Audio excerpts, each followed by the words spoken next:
I have shown here. If you scroll up, you can see that.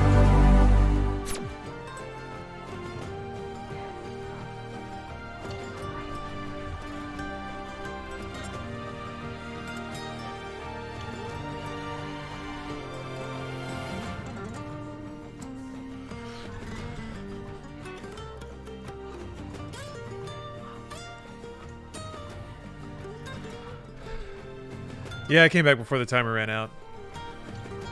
I came back before the timer ran out. Oh, I need to turn the... Wait a minute. Also, this... I have like a little bit of sun hitting the lower half of my face. So, ooh, now I look like I'm in a noir movie. My mouse isn't working. Hold on a second. I have to turn the noise gate back on my microphone. I don't have to because I'm actually wearing headphones this time, but I'm gonna anyway. Which means I gotta hit some buttons. It's funny, I just closed remote desktop being like, I probably won't have to mess with anything. I thought about it and I was like, no, I think everything's been messed with. What a fool I was. Alright. Now, everything's been messed with. Will this be open for the community? Can we room with you? I don't know. Button to start. I don't know how to do that. X button for accessibility. Option highlighted. Continue. Option 1 of 3. Control type. Button. Alright. If I can just hit a button and people can do whatever they want, then sure. What the heck? Oh, I guess I changed drivers. Okay, well. One thing I noticed too is if I tried to use the GPS thing in game to take me to accolades, it just wouldn't, like the GPS wouldn't work. It's a weird bug. Soothing car fun, baby. Baby. I like giving the vroom vrooms. This is I mean, it's like, it is a fun kind of well, no, it is pretty arcadey. It's a pretty good arcadey distillation of the mechanics of playing, you know, car video games. It's got all the spirit of a Burnout. It's just not as antagonistic. Hey, Lex has redeemed a trading card, which is great because that gives me something to do. I have played this before, Verbose Toast. Verbose Toast, I'm glad you came back. I'm so sorry. I missed your tip a couple of days ago, and you asked an excellent question that I will address shortly.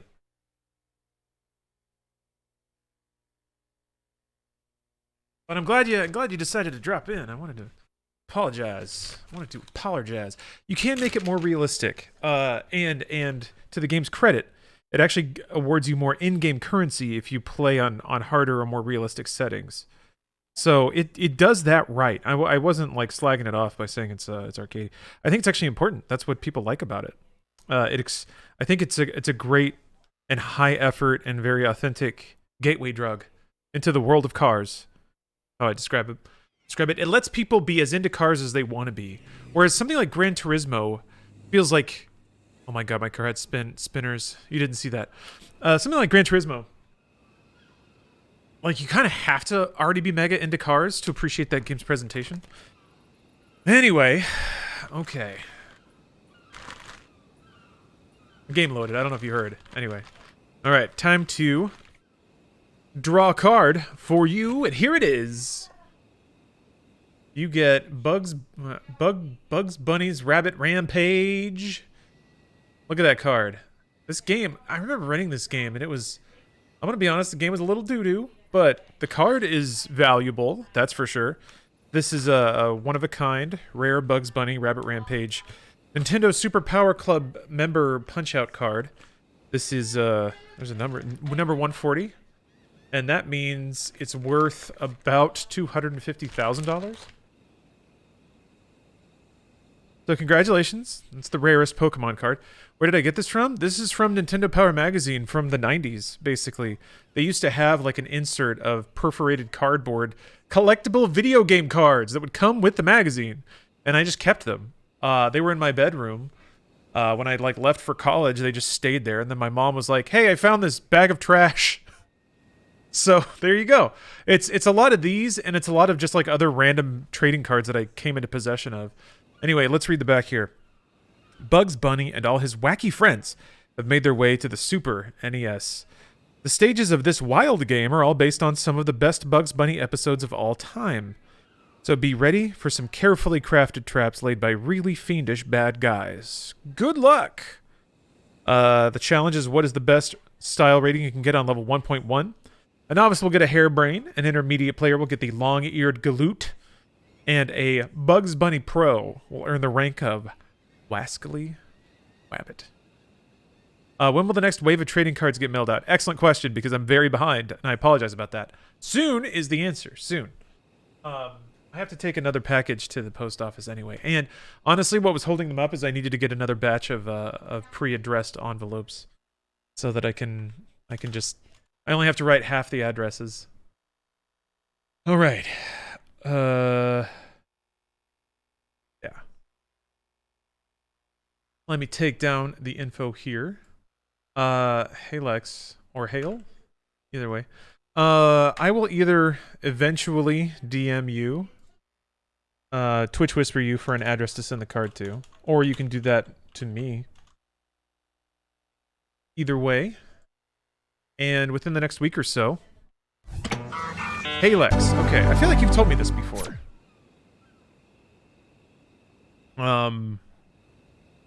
But I will get it in the mail very soon.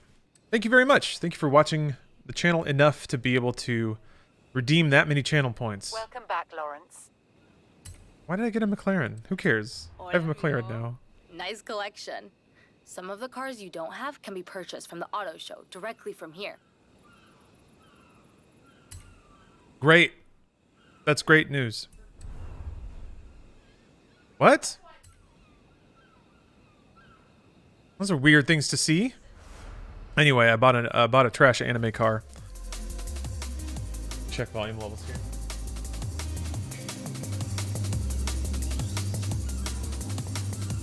This game is quite fun with a wheel, despite being arcadey too. If it's worth the investment to you, I imagine it would be.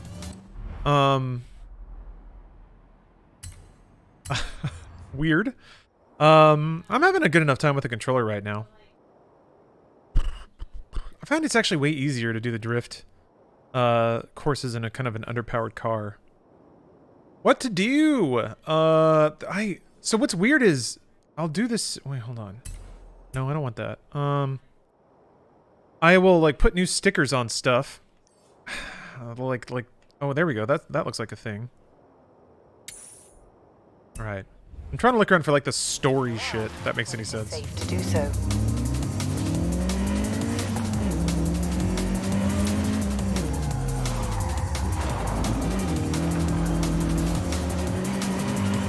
Never played a game like this. Would you mind talking about the basic gameplay loop?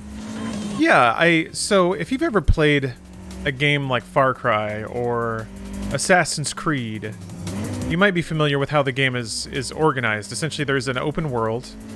Inside of that open world, there are nodes that launch activities. And you can just go around and like start checking off all those activities. Nestled within that, there are progression systems. There's a currency you earn where you can choose to buy cars. The activities themselves are, you know, different kinds of racing events. Some are like laps. Some are point-to-point races. There's all kinds of other modes and stuff. In the open world, you can kind of see it on the minimap right there. There are experience boards. There's things to find. Secrets. There are garages with rundown cars in them that unlock special vehicles. So, you know.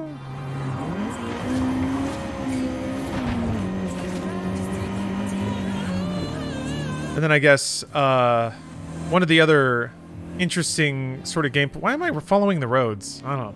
One of the interesting gameplay aspects is drive-atars. This has been something that's been introduced in Forza for a while. I don't remember which game introduced it. Chat told me before. I've forgotten since then, unfortunately. But anyway, the game tracks how you drive as a player. When you brake, how much you brake, when you turn, how much you turn. Do you enter turn slow or fast? All that stuff. It tracks all this data about you, and then feeds that to an AI driver to have them drive like you, and then it will seed your like drivatar, your AI driver, in other people's races. Oh my gosh, this must be murdering the encoding rate. I wonder if I dropped any frames there. That's like the worst possible thing. Just flickering vegetation. See if my encoder can remain pimp hand strong. 200 yards. Turn left. Yeah, I turned off the realistic damage barf step. That was a silly thing. See, yeah, Dimmy, I gotta be honest, I thought Burnout Paradise was a little boring too. I didn't like the open world aspect didn't add anything to the game for me. I like the idea of oh Jesus. I like the idea of an open world racing game, but the premise, I guess the premise of like get to this point however you can didn't super matter because there was ever only one ideal way to get there. There was one shortest path because it was through city streets. And there would, like, if there were shortcut ramps or whatever, you just had to take them every time or you'd lose. So the open world aspect ended up converging on fixed track anyway, just because it's a racing game. So I don't know. I was disappointed with Paradise. Everyone seemed to really like that one. But that was also kind of during the phase when a lot of games were going open world. Yes, this is Hospital. It was, My name's Chris Goss. I guess, the post Grand Theft Auto glow. Whoa, what do you mean by pack it all up? We can't be going home already, are we? We just got here. No, look, Haley called. Okay. Fifth festival expansion plans are go. We need all the gear in the van and we've got to be ready to roll. Right. Oh yeah, I should, hold on. Following these superstars around Mexico forever? No, mate, look, just until then. Is there a way to show all of the... Is there a way to show all the stations? Oop. I want to see a list so I can put up a poll for the radio. I wonder... do it like this.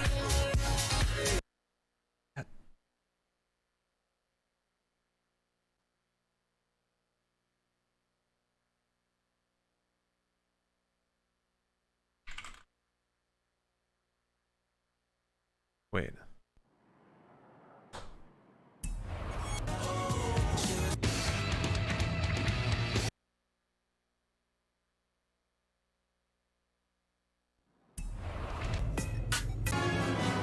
Hospital.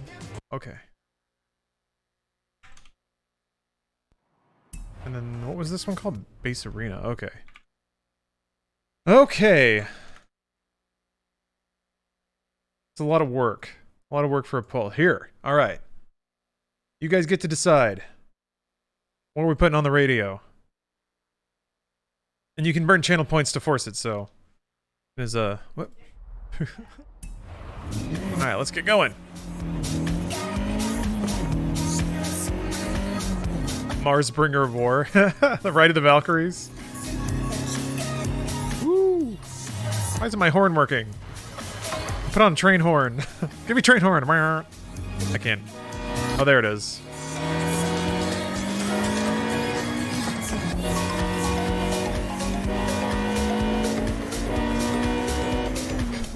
Apparently there's some just absolutely bonkers horns in this game.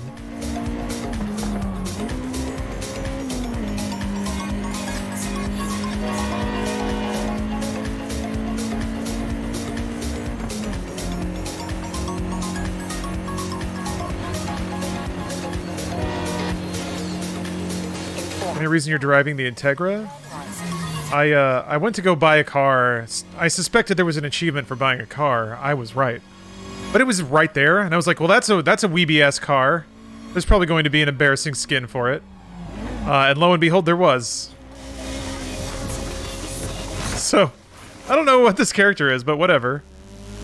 Oh my god, listen to that. Listen to that exhaust. What is that, the cannabis sound? The sound of tuner racing from the 2000s. Weed whacker racing. In 400 yards, What car did Lil Bow Wow drive in, it was like a Scion, right? In Tokyo Drift?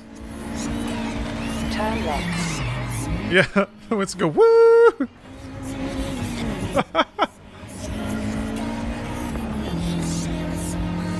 Yeah, the Hulk car.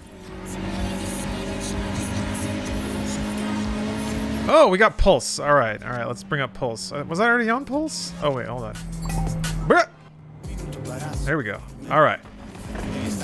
People have spoken. Ooh! Felly. Or F1 Ellie. Hello and welcome! Hey, everybody. I'm playing car game. We're going vroom vroom. Lely. Ah, dang. I swung out twice. Sorry about that.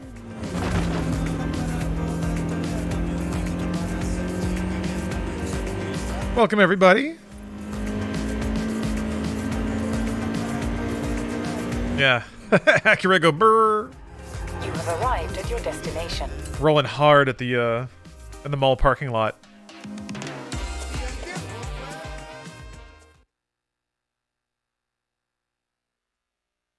There's a lot of cute dogs. Do you like that dog? Rami, nice ride. I have to look good for my old compadres. And I thought, what looks better than beating a Horizon superstar into your hometown? First to the Basilica wins. Basilica?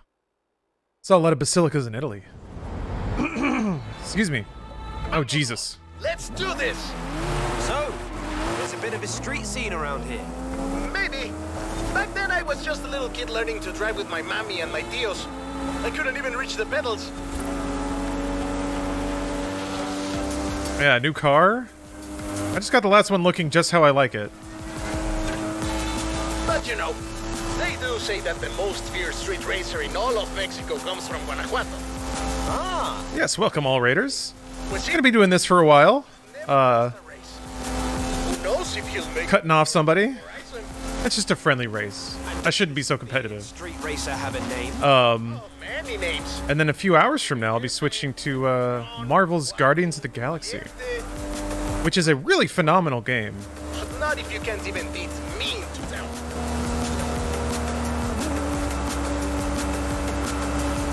But that's part of a sponsored thing, so. Yeah, how about that spoiler, huh? I thought about going into cockpit view, which is usually how I like playing, but God, you can like hear the car reverberating through the like cabin. They added like cabin noise. That's so cool. Best city in Mexico. The name means hill of frogs. It's like the sound of the engine rattling the frame. Not very street racing. What's an oopsie? Yeah, Molecular. These are Sennheiser headphones. I was very, very lucky and got them in collaboration with a, ooh! Put a cafe there. Turn up. Drop.com, did a sponsorship for Inside Gaming back when I worked at Rooster Teeth.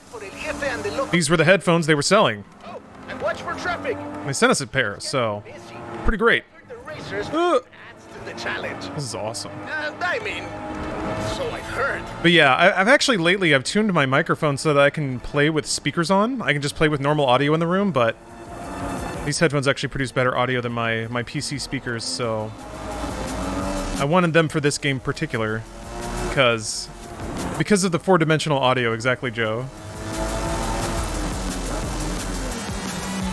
You're on the final stretch. The Basilica is just a... I completely lost. Okay. Gotta hammer on these brakes a little harder. I wish El Jefe could see us now. Oh, he can, my friend. Now get across the finish line. You're on the final stretch. The Basilica is just around the corner. Open backs are great for sound staging, so you can hear the room as well. Oh, verbose host question. Oh my gosh, I forgot again. Yes. Oh, and you tipped again. Oh my gosh. Okay. All right. Your question was, what's your favorite single-player game of all time? Your favorite multiplayer game ever? They're distinctly different experiences. Yeah, they are. If he thinks you're good enough to join the street scene, We'll wait till after the cutscene. I promise I'll remember. I know it's you. I'm gonna remember, probably. then you're in. Come on, let's go meet my compadres. All right, here. How about this? Bang. This way I won't get distracted.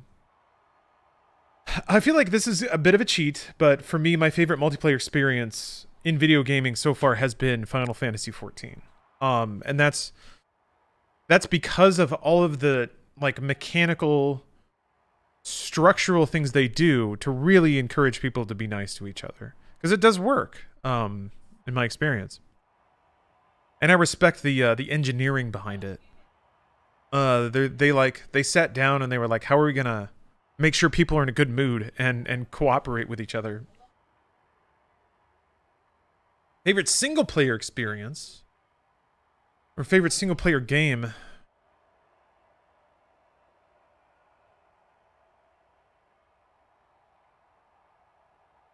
Probably just Tetris, I think.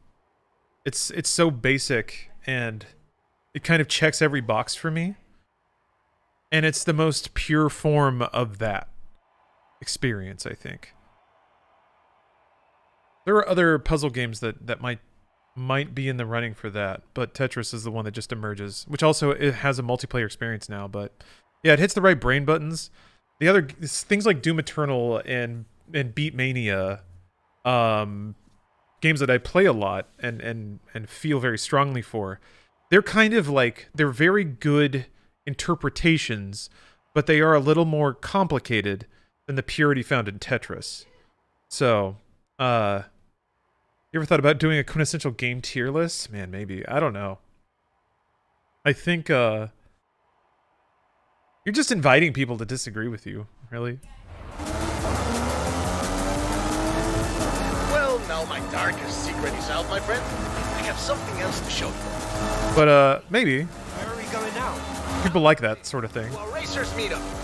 Does your family know about El Jefe? It's decent content. My father would be furious, and my uncle Carlos would challenge me to a race before every family meal. Well, you can't keep street scene a secret anymore. You're going to have to show these racers how it's done. They've never been part of a festival before. Sure, they'll learn fast. Lesson. This is why we have insurance. Give the people what they want. The Lars list? Ooh. Someone... There's some things I would like to do to get more into games commentary and games criticism. Which is not to say being critical. I guess it is that. Not being negative. And we have company. But in the sort of like compadres. Companion thought piece sort of way. Kids racing around in old coches. Since then, the racers, the engines, the party have Kind of fucked up the cinematic moment there. grown a little bit.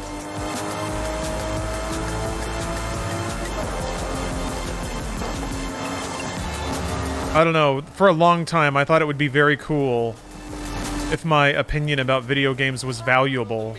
Like worth money or worth time, worth something. It was fun. I don't know that I feel that way anymore. Thanks for showing me your hometown, Remy. My problema, my friend. Welcome to Horizon Streets. I love listening to other people's insights into games and movies. Okay. Ooh. Look at all those bits, biddly boos. Valuable to me? Okay. Well, I mean, that's the best situation to be in, right? That way I can do the work with no ulterior motives, right? Like I'm not I got a Skyline, I got another weeb car. I can do the work without like that compulsion of needing people to agree with me. Street scene. So it And ready to go. ideally in those circumstances, that inoculates your opinion and the manner in which you express it from seeking acceptance or agreeing with There's a lot of people who want to take an established consensus. What were my game picks? Tetris and Final Fantasy XIV. Oh. There's like timed events on the map, which is kind of... I haven't really wrapped my head around that. I guess they're like competitive with other people on a leaderboard. Oh yeah, there was one mission that I did where they had me in this special car and they were like, get 8 near misses before the end. I was like, cool. And then I started driving. And there were no cars. At all. Anywhere. So I got 0 near misses. There was nothing to near miss with. Very bizarre. I think it was one of these, actually. Yeah, it's this exactly. Ay, ay, ay, my friend. Prima Alec called. I need you down here, quickly. Is everything okay? Yes. And no, rápido, por favor. Oh, yeah. Alright, well, I guess I don't get to choose.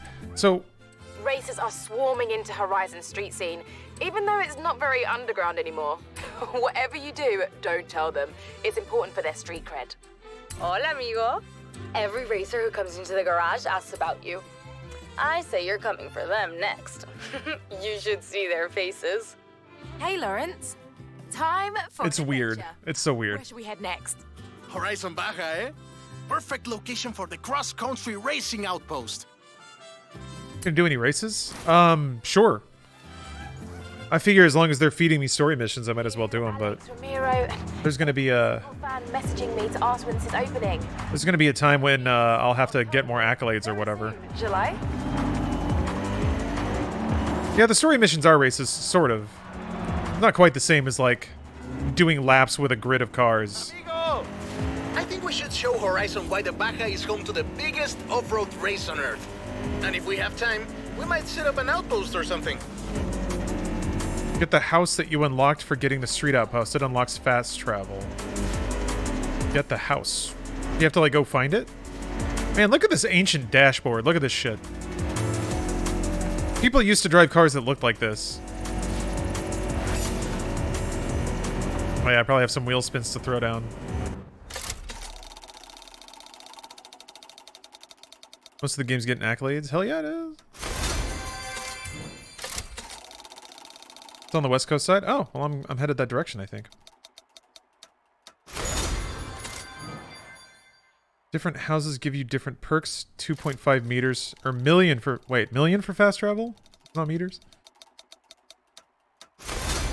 Oh, that reminds me, actually. I guess you have to fast travel back to the center to customize. Hey! That's all... Wait, no, never mind. That's actually quite a bit. I was about to say, I bought a 2009 Golf GTI. It's not the R. The R is like the racing equivalent. I think that might even be the, like, rally variant? They do have a rally variant, but I don't think it's that, actually, but... Drag racing events? Okay, I have to go find drag racing events.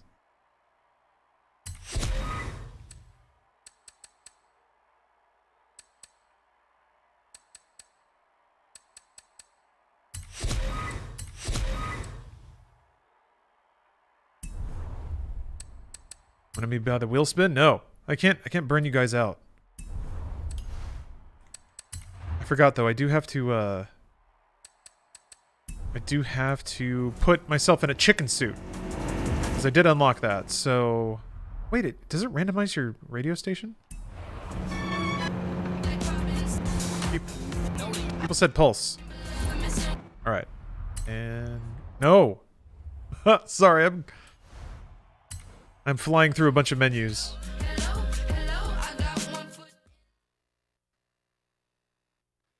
First ever fully owned car? Wait, for you? Pulse only? Well, you'll just have to vote. Next time there's a vote, that's what you gotta do. There it is. There we go. Okay, Chicken Man. Chicken Man, Chicken Man. Driving like a chicken can. You can see a little bit of butt back there. I feel like it'd be better if there were just 2 little chicken cheeks poking out. Does it make my... I guess you can't see... Can you see your hands in the cockpit of the car? Yeah, you can customize your driver. It shows you in cutscenes and then... Awesome! Look at me there.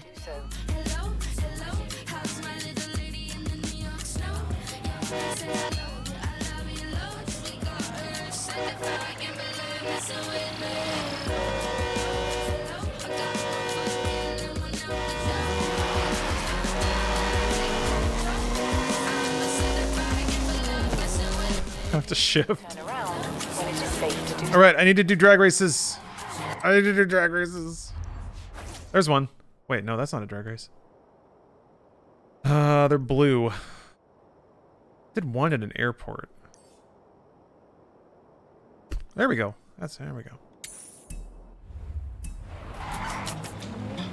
Wait, I Got Comics, you know who that is? Who is that? Tell me about that. Coming to you live. Tell me all about this anime. I don't know anything about it. Prisma Ilya, Magical Girl Khaled Ruby. Horizon Pulse. You're back live with Amy Simpson. So, like, remember when we did cross country? Looks magical, girl. And I could still just stroll down the lane. I don't mean to brag, but I have a fair amount of anime-themed cars in this game. Yeah. It's the only way to live. We are preparing A radio station's DMCA free. No, they are not. pretty intense. But I don't care. We'll be trekking. So far, all that's ever happened to me is my channel gets muted. That's okay. Excuse me. And then if I upload it to YouTube, it gets claimed to fuck, but whatever. Lots of Pulse tunes. People deserve the music. I'm a renegade. I'm a goddamn joker out here on Twitch. They're trying to shut me down. No, for real. It's not that big of a deal. If you need to monetize, or if you want to monetize every angle of streaming games, then yeah, but I'd rather listen to the music. I'd rather y'all did too.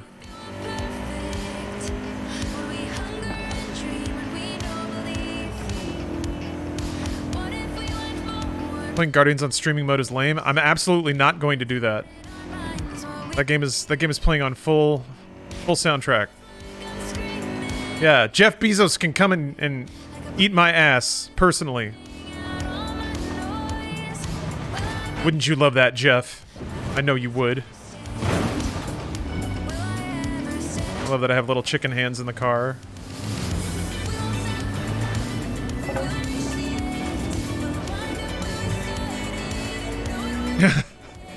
Toss my salad, Bezos, if you dare. Oh, fuck. Birds? Ah! Yeah, right after my workout. I took a shower. I'm kind. I'm thoughtful.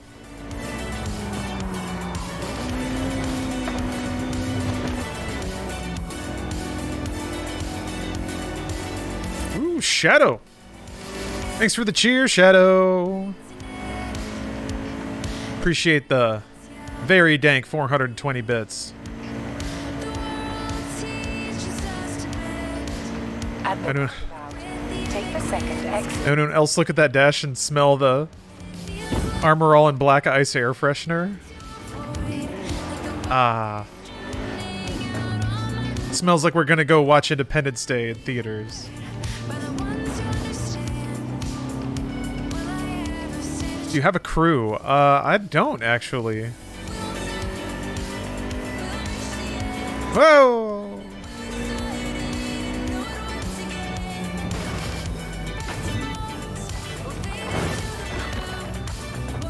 I'm gonna get that board.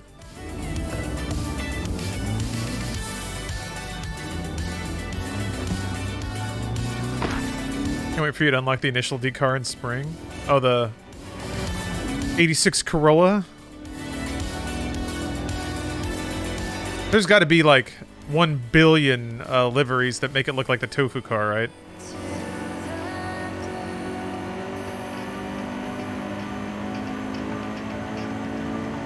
In 400 yards, turn right.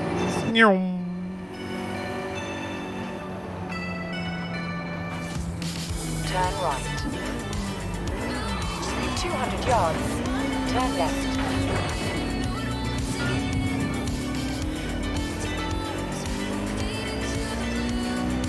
Turn left. Initial D's nuts. Hell yeah. Got him. Always getting them.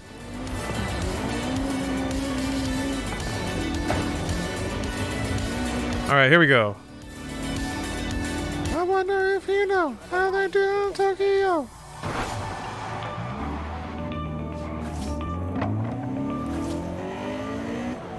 I'm for some Need for Speed Underground action. We've come a long way to Mexico, searching for new The experience. proper answer to any racing game is always Miata.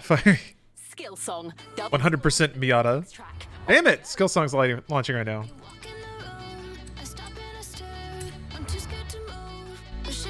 I won't have it.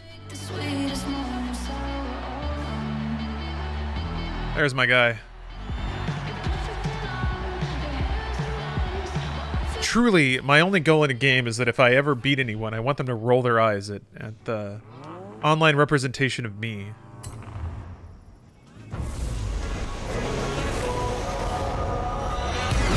Sensei,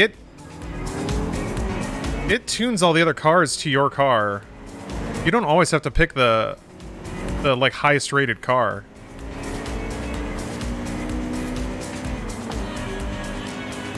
Look at this. Look at these idiots.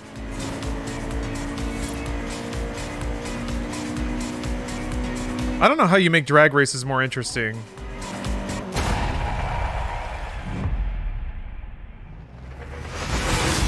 Yeah, cars are class-based, yeah. Oh, no worries, it's not a big deal. I feel bad if you were always picking, like, the supercars. Because, those are fun to drive, but they're not always the best for every course. There we go. I guess it was worth it. The XP bonus I supposedly got. That while I'm here? Double Forzathon points. What the heck? What's a Forzathon point? Turn around when it is safe to do so. You're granny shifting, not double clutching like you should.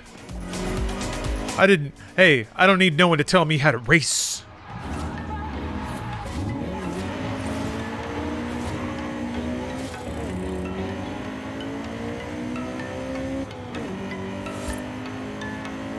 Okay. It's in my blood. Oh, it's on that road over there. Card. Thought it might be a bit of fun, but for everyone's sake, I'm just gonna say, next one is Nope. Horizon. Oh.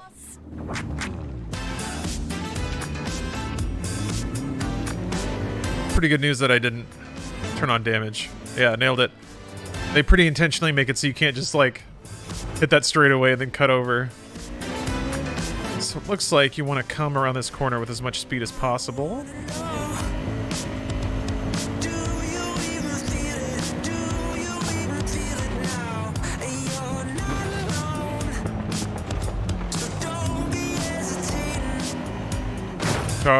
Tree.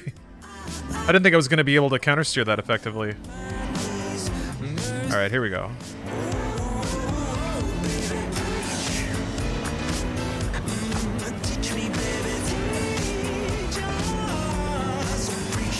Now, the speed traps and stuff don't scale, so there's really not a reason to try to do these in anything other than the most powerful car, it seems. Like...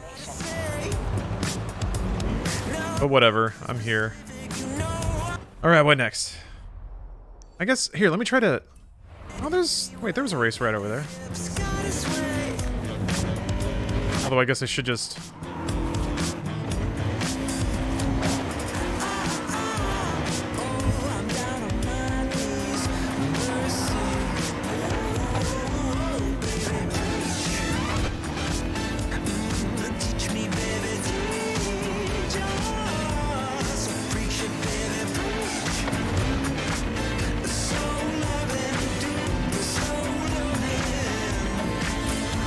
Fine.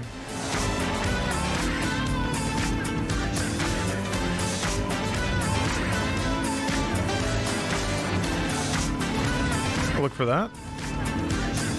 Fun fact, the word tomato and all of its cognates come from Nahuatl, the language spoken by the Aztecs. Many large cities in Mexico have also retained their original Nahuatl names, such as Teotihuacan. Ah! Is ready. Come stop by the auto show when you're nearby. I hope I said that somewhere near correct.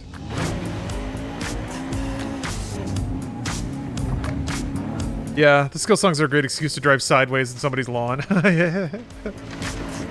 Just going, woo! Roll down the window. Ah! I'm sorry. Blasting my train horn, busted donuts. Oh, thank you, Big Willie. Okay, good. I'm glad I got close. All right, let's find that Porsche.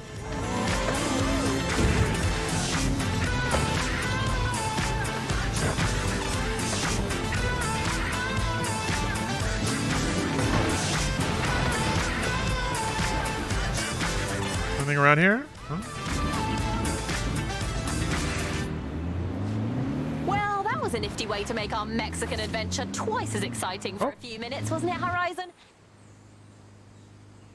This barn find sucks, yeah? And God bless custom characters and cutscenes. GMC Jimmy. Muy bien. Never mind, it does suck. Theo Oscar said his was a Chevy Blazer, but that's only because he thought it sounded better. I'll call in some transport. Oh, not a big fan of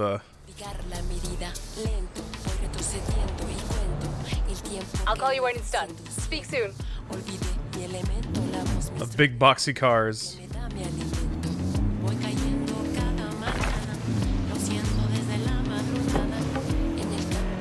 My brother had one of that era Chevy Blazers. Shit was fun. Yeah? Fun car to drive.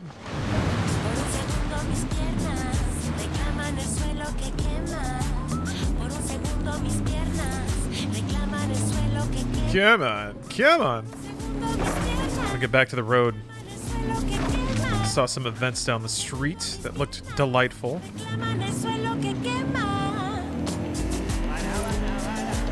Can you put a Pine Tree air freshener in there? I unfortunately don't think so. There's got to be some version of that though, right? Like fuzzy dice.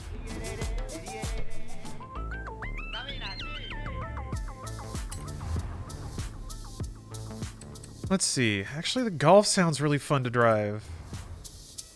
This is gonna take me back. I didn't have the Type R. That was like another 10 grand or something. But I did have the two-door. I miss that car.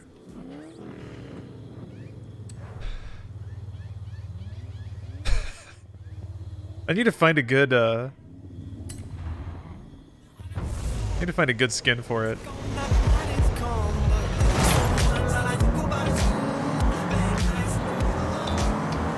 Yeah, the dash is a little bit different. My display didn't quite look like that. It had that information, but it wasn't in like that font. It was like a red monochrome display.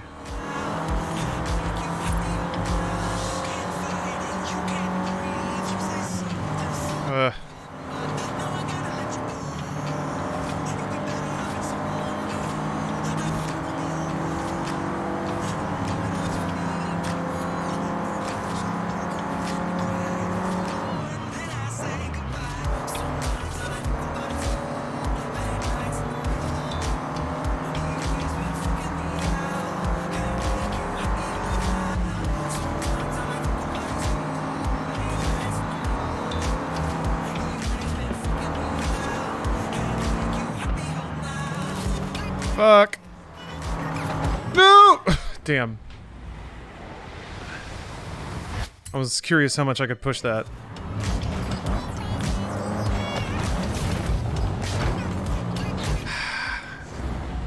I'm not really allowed to cross people's driving lines like that. I just gotta hammer on the brakes even more. Try to stay on the road. Man, no, I'm like off the road already. There's nothing I can do about that. Okay, that's... I took a ding, but that's not so bad.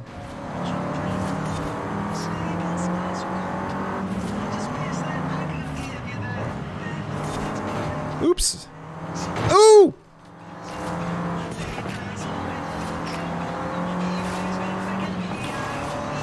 It's scummy and easy to like bonk off of people's insides.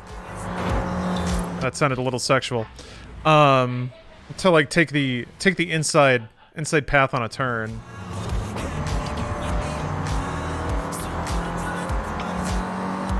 It's something you could like. It's something you could always abuse when you're like racing AI.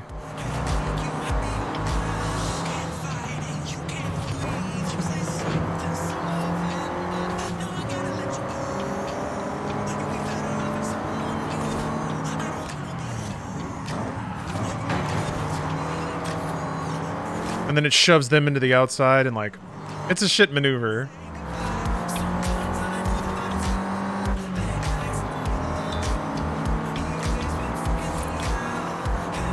But it works.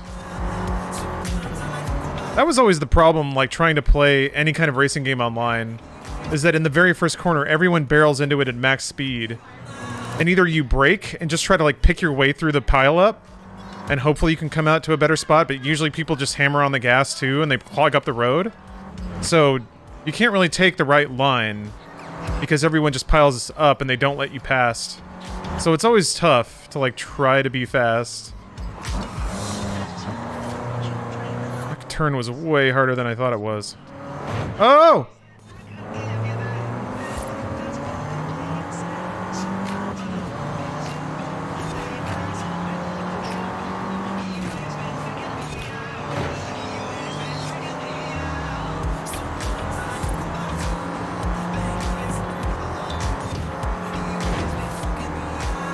We're getting a little bumpy.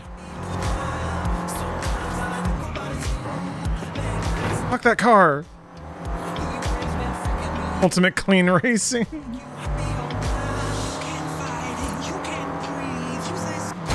Damn. Ooh, that is a fucked up car.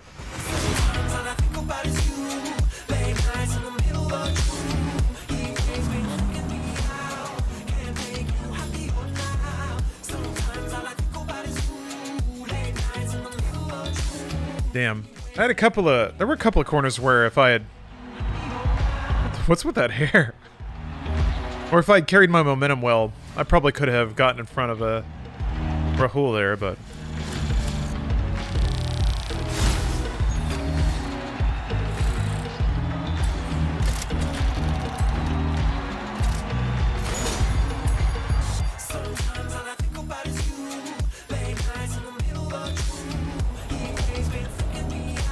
Lawrence.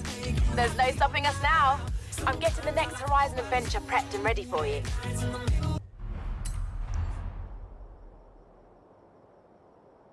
Racing games always bored me. Hot Pursuit was the exception? Okay. I'm gonna try to drift. In 400 yards. I get it. Sharp right. It's not the kind of thing like get to the end fast is not the kind of goal that I don't think necessarily super intrigues a lot of people. Sharp right. Turn around when it is safe to do so. Yeah, they know my name. Although ever since like the Dirt series, I've always enjoyed telling racing games to call me like Spanky or something like that. Big Chunk, Bear, all the like weird little nicknames they.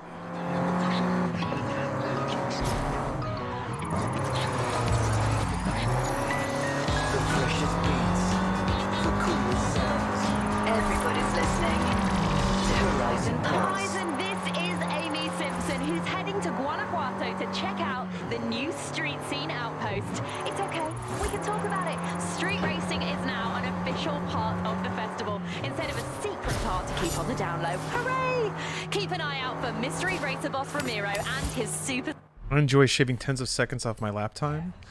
That's like a layer into it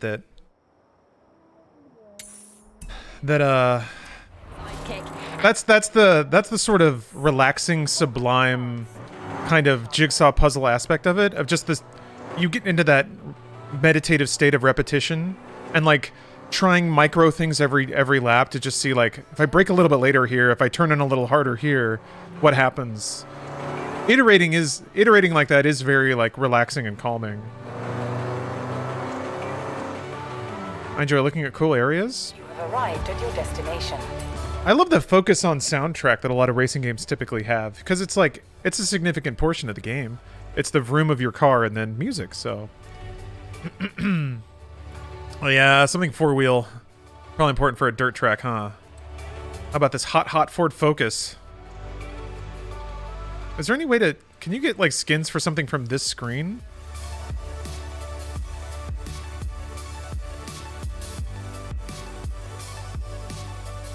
I don't think you can. 4 wheels are recommended. 3 wheels. Not enough. This isn't some kind of three-wheeled racing game. Okay. Probably, I mean, well, it's something you could probably turn off in multiplayer. It doesn't matter. This game has a lot of shit in it. Oh, hold on a minute. Voidcat has an interesting question. You might have an interesting take on this. Do you distinguish the type of fun you have with games? For me, Doom Witcher is fun, Tetris SimCity is satisfying. I enjoy time spent with both, but since adulting leaves less time for games, I found prioritizing fun games tends to bring me a more sense of having a good time after greater restfulness. Yeah, I think I certainly get in moods for certain types of things. I don't know that I've ever categorized it, but it makes sense to do that. I think about it in terms of, oh, I gotta plug in my controller. The old girl's giving me the amber light. I think about it in terms of mental intensity, I guess. Some games require more decision-making and physical input, like hitting buttons, in a shorter span of time. Other games don't. Other games don't have a time chunk on it. Other games don't have like requirements. A game like Forza Horizon 5 kind of doesn't have any requirements. There's no effort you put into the game and get very little back or feel like you've done less if completing a game is your goal. But yeah, it can be fun and rewarding to sit down and be like, I'm gonna beat Dark Souls, and then beat it and be like, but that's an amount of like negative feedback and problem solving that you may not want to bite off after you've had a whole day of work. So yeah, I can see wanting to play an experience that doesn't set taxing expectations on you, I guess is how I'd say it. That's how I tend to think about it. The mental share that a game asks of you being a player. Interestingly, I find a lot of bigger budget games are asking less and less, which isn't bad. They're still fun experiences, but I think they can be enjoyed in a certain mode, which makes sense because I think that's what a lot of people use games for. Is for entertainment and relaxation. All right, I'm behind. So that's interesting, though. I'd never thought about it in terms of like the manner of game or the challenge or game type that it is. I thought this was a dirt track. It is not a dirt track.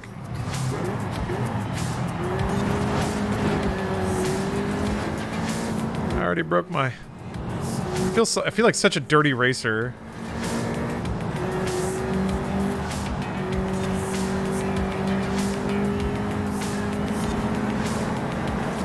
Like I legit don't know what the etiquette is, or how to pass properly if you're racing against AI that just sort of scatters out all over the track.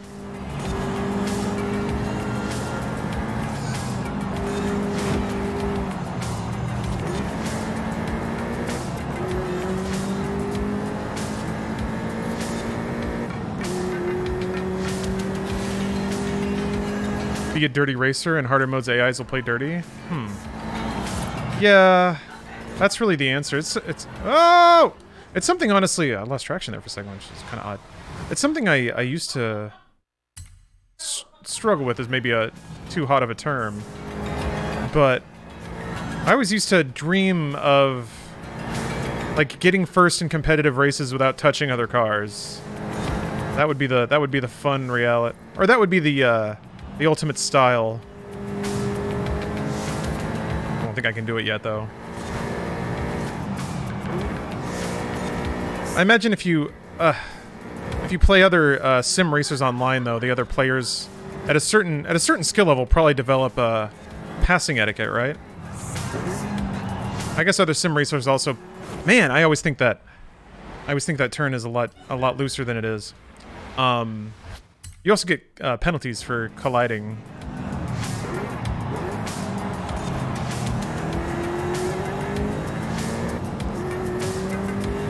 Man, I am...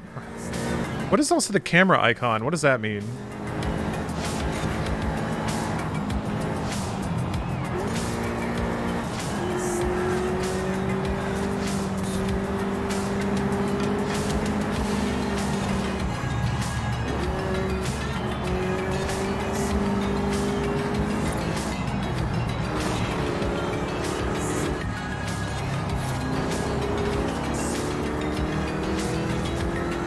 Camera icon means you haven't taken a pic of that car yet. Oh, you haven't? Is there progression for taking pictures of all cars?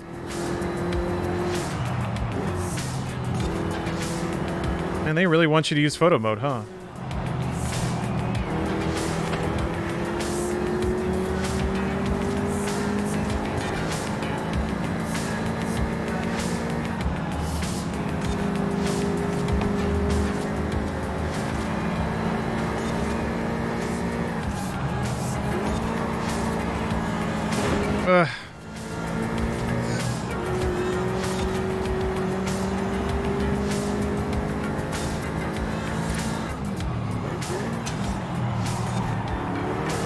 God, I am always just, I'm going a little hot into all these turns because I'm trying to get an edge on these guys. I think I maybe need to focus on my line a little more.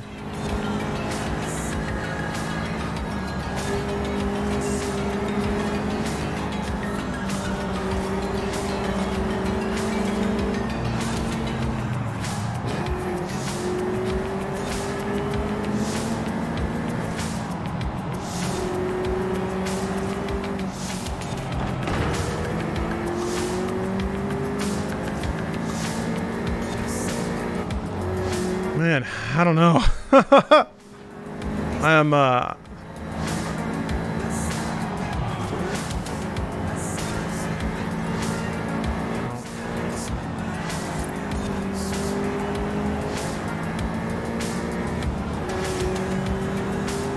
use the turbo, it'd be the time for it.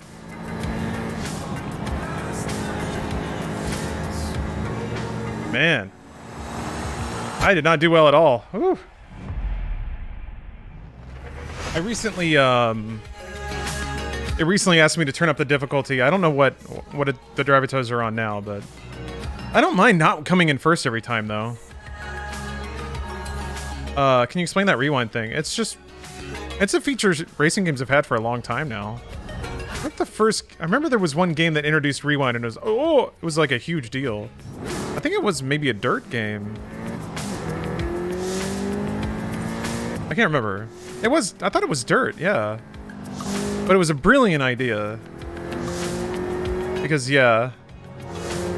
Your fastest laps will always feel like your slowest. Yeah. I'm not braking properly. I was rushing into corners and wasn't getting like good speed out of the corners because my line was off. Was it Grid? Man, Grid was so cool. One of the things I loved about Grid 2 was you didn't have to get first in every race. It wasn't that kind of game.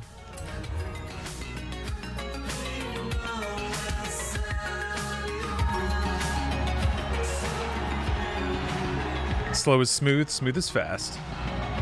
That sounds like something that an old man would mutter to you when you're trying to learn how to race.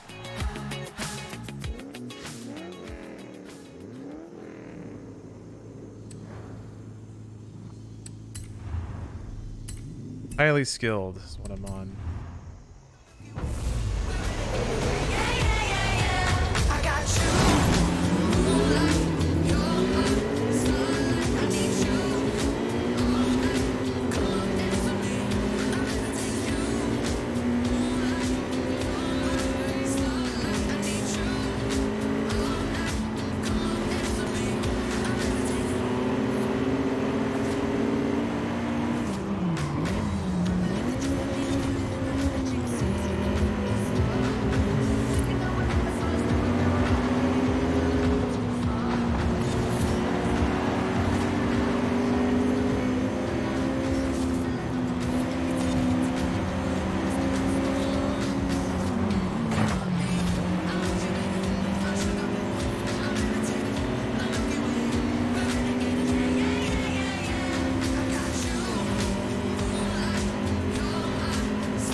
Shouldn't have been right behind him.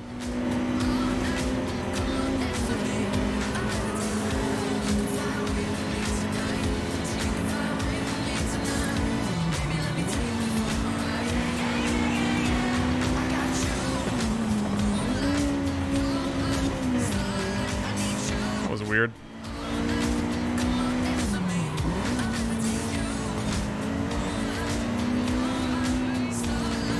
Move!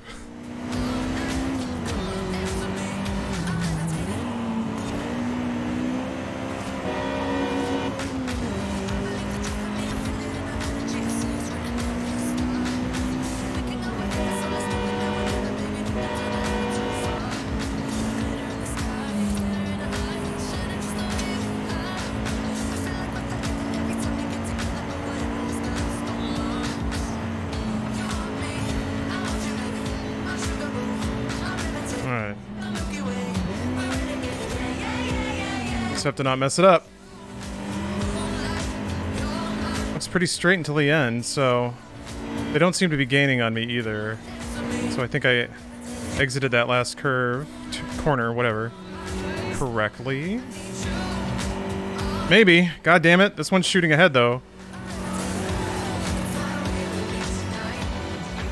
No, you don't! God. No, that's dirty. For the checkpoints in the race, you can get a checkpoint only by touching the smoke or flag markers. Really useful for making tighter turns and there's a crowded corner straight. Okay. Yeah, I figured there was a fair amount of clearance on the inside of a curve.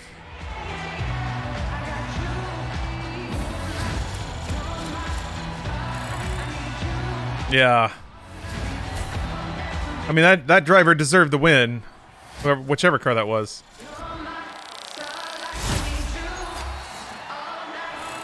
But that's not how it worked out, is it?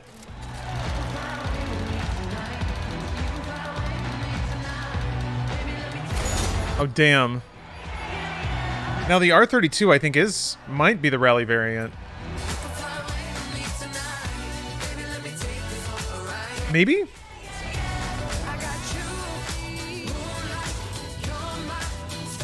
Let's see here. I can't reuse the last one? Dang it.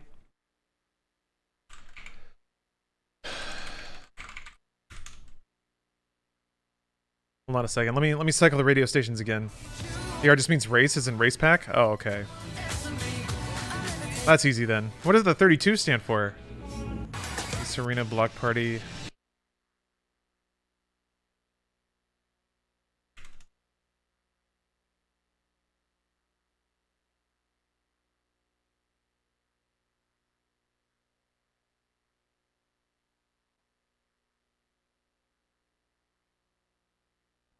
Only people ages 32 and up can drive it.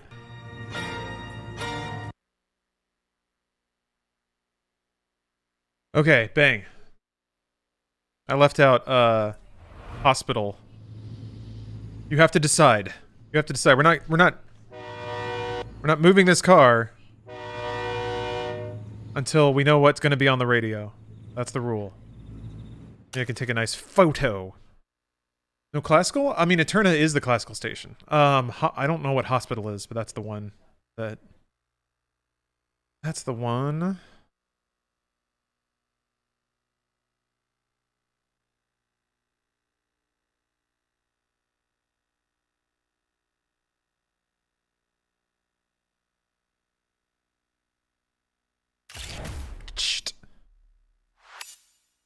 No. Clock tower horn. Oh wow, look at God, they baited out, man. You take a photo and they immediately show you like progression shit. That's like the most aggressive I've ever seen of please generate social media content. Wow, the numbers did spike as soon as I said it. Somebody may be dumping channel points into it though, keep that in mind. Oh right, I said we weren't going anywhere. Oh, Nick Cage is? Alright. No shame in your game, my friend.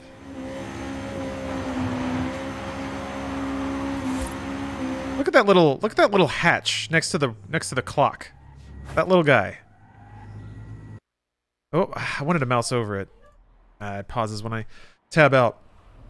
This little guy. I know, like, you flip that open and then there's going to be 3 buttons to set the clock, right? And they're probably all broken. Like, they've all been smashed in and, like, You can't even change it. So it's been like the wrong time. Or it's just 12. Like since the last time they disconnected the battery. Alright, Eterna's got it. Pay to win, baby. Oops.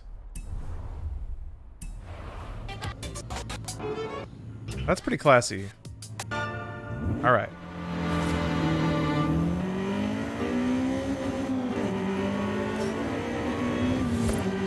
The finest classical music all throughout the day. Radio Eterna. This is Radio Eterna. Radio. This dry season, my friends. God, I love it. You decide to climb El Volcán. Oh my gosh, I love this.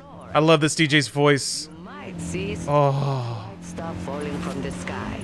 Don't be afraid. That's just snow. We do get it here in Mexico. Yep. And it won't hurt you. In fact, it's a lot of fun. Try it while you listen to this. You press the hazard lights button. It sticks. So you have to really make sure your car is having trouble before you press it. Yeah. There's a screwdriver under the seat that you use to pop it back out. Man, decrepit car interiors is a real mood.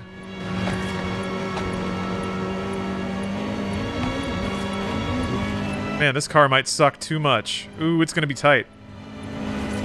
Ooh, damn.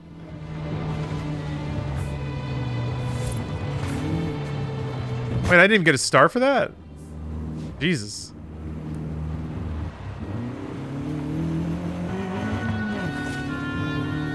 Can't wait until they fix the mouse being stuck on screen. Oh, do you have that problem? Oh, wait, did I? Was it there? Oh. I didn't see it, actually.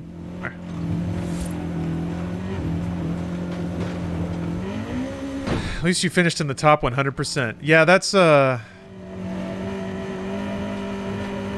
always a rough thing to see after you pour your heart and soul into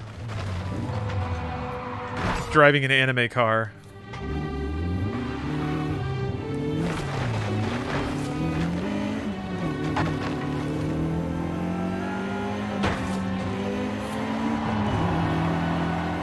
What up?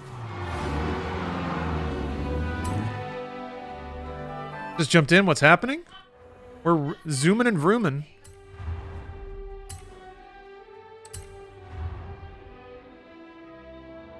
Yeah, dropping hot W's all over the place. Ah, that's nice.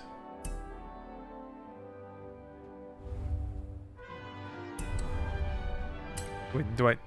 a way to claim it? Restored. Why is it still marking... or why is it still showing up as a thing?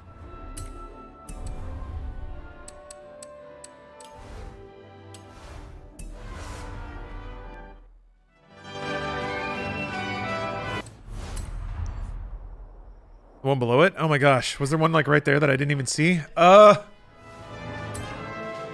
This is why games have like big glowing arrows on top of everything. Oh, okay, it was silhouetted out. 11 of all, they say. The carrera was canceled in 1955, but they had to bring back the name. Just be careful driving it across Mexico, no? Los caminos are bumpy out there. Oh, that's pretty. Sort of. Not hot on the color scheme. That's more my speed. Pink and anime. Yeah, the UI is something else. I mean, they have a lot of... It's the refinement of the art to sort of tickle that part of your brain. With nothing but meters, unlockables, progressibles, gettables.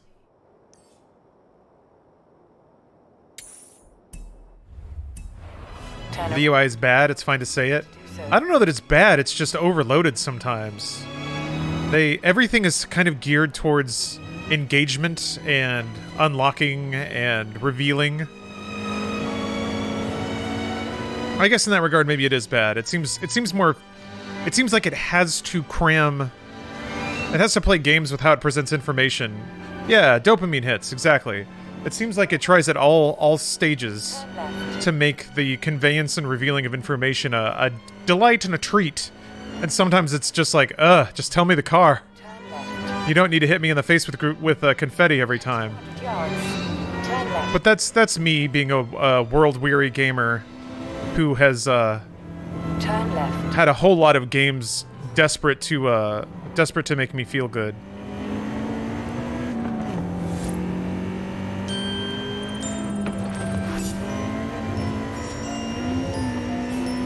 This does sound more festive. Sounds more holiday. Oh, no way. Oh, come on. I have to... Is that part of... Where... Is it customized character where you set horn? I think it is. Yes, but that's bad. The fact that it's so crammed with stuff that you can't find what you're looking for is bad. Yeah. It was just on screen? For real? Car horns. Oops. Almost made it. Like it lists them all. Can you sort the ones you have to the top?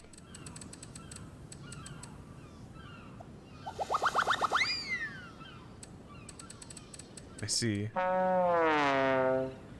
That's good stuff. They aren't available yet, but there are 2 Doom horns in this.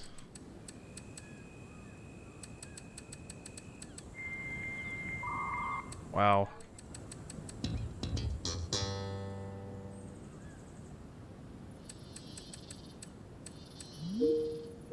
Oh my god.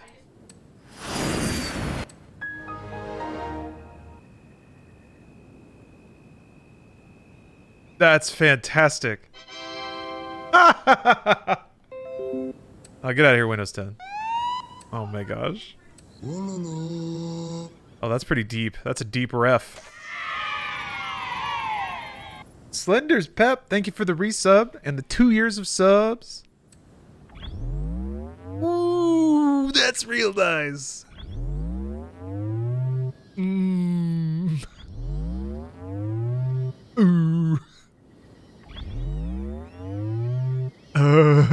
That's awesome.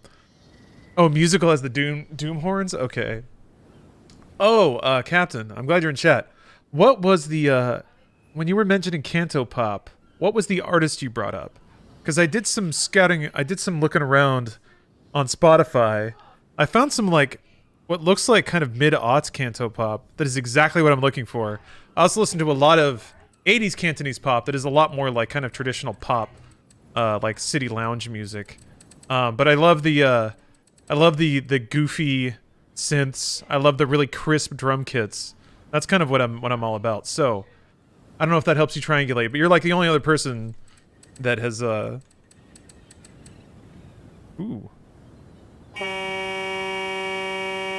Yeah, the Windows Tada is beautiful. All right, hold on a second. I don't remember what band I talked about. Oh, I had a tab open for it.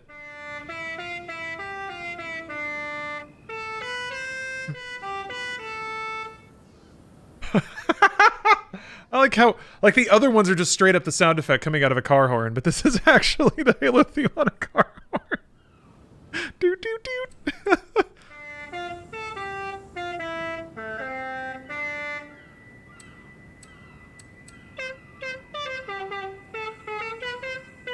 God damn it.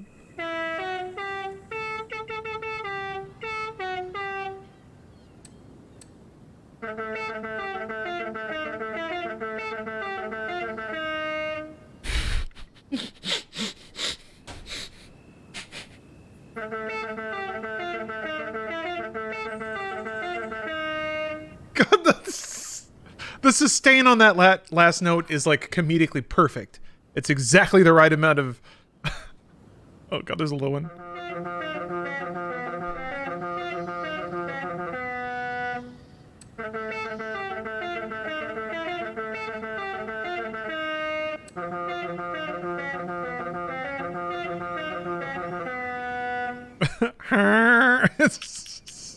It is just the right amount of stupid long. That's great. In 200 yards, turn left. Alright, how far away am I from the thing I was going to? That's a long way. That's a long way. Let's find something closer. Here, this thing. Boosh. A boosh. In 400 yards. Turn right. New goal is to get Doomhorn? Well, I think somebody said it's not in the game yet. I don't think you can get it yet. Turn right. But sure, that'd be nice. Oh, what if they had a little, like... What if you could have a little Doom Marine suit when you're driving around? I am so glad that Microsoft is all about... Or a lot of Microsoft teams lately seem to be all about celebrating other Microsoft properties and stuff like that. It's so fun and silly. Sea of Thieves does that stuff a lot. I like it when video games cross over.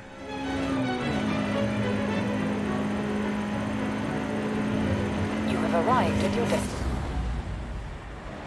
Yeah, synergy. Might have been Linian? I mean, that doesn't necessarily sound familiar. But, oh, you can't rewind. Never mind. But if it's that kind of group, then I'll look them up anyway. Oh, you bought the horn from the shop. Oh, okay.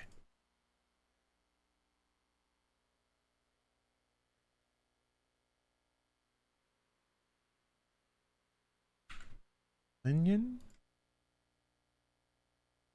Not really coming up with anything, actually. You can rewind during a speed zone, but not after you've already failed. Oh, okay. All right. Well, thank you.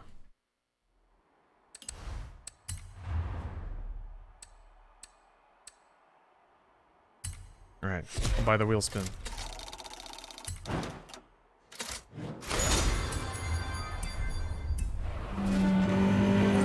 Check the Forzathon shop for the Doomhorn. I'm scared because that's going to be a whole other menu. And there's going to be points. Oh yeah, that's the one with like all sorts of seasonal objectives, right?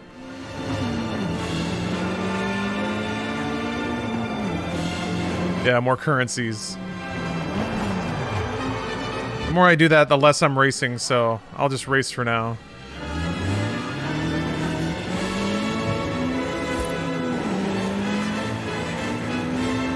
Wait, where?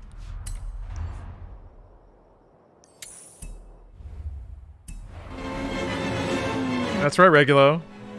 Fucking the Itasha.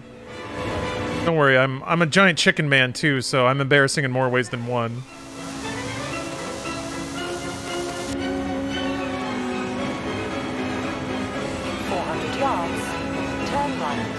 Festival playlist has limited time challenges for races and events, which gives the Forzathon points. I also saw there's a house you can buy that doubles your Forzathon points. So maybe I need to get that house? Get that that's a 1.5 mil, I think. I want to win in this golf, but I didn't do so hot in it last time.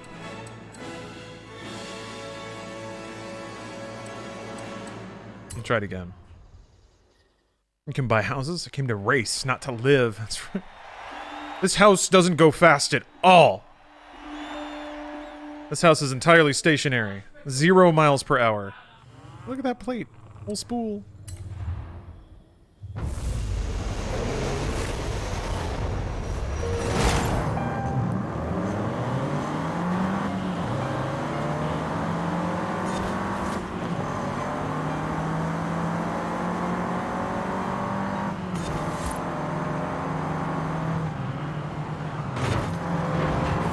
Ooh.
That's racing on the streets, baby.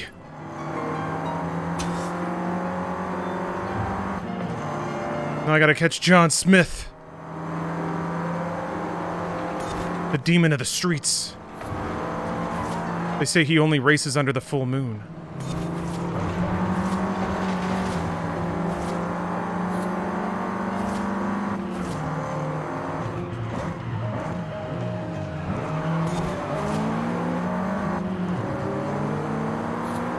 Damn, if I had more jump off the line, I probably could have passed at that point, but at least I'm keeping on him.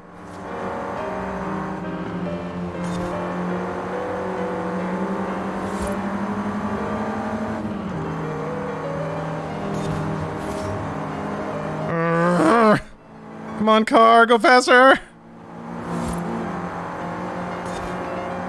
Oh, he braked. I played chicken with the AI. He actually let me in front because there was a car in my lane. I wonder if the AI is trained to not be an asshole and like cut you off like that in street races. Whatever, intra mile, doesn't matter how winning and fast is fast for winning quarter mile time, fast life time. I always think about those words when I'm racing. Like I'm doing right now. Think about what I learned from Dominic Toretto. Line's bad. Line's bad. Line's bad. Line's haunted. Oh, that was really, really shitty. Surprised they're not on me. What happened?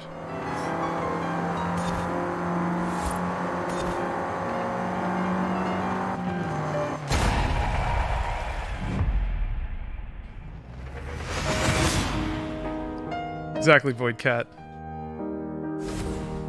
Fast is fast for winning. Winning time. Quarter mile time. This stuff's putting up Christmas trees. I can see the twinkly Christmas lights outside.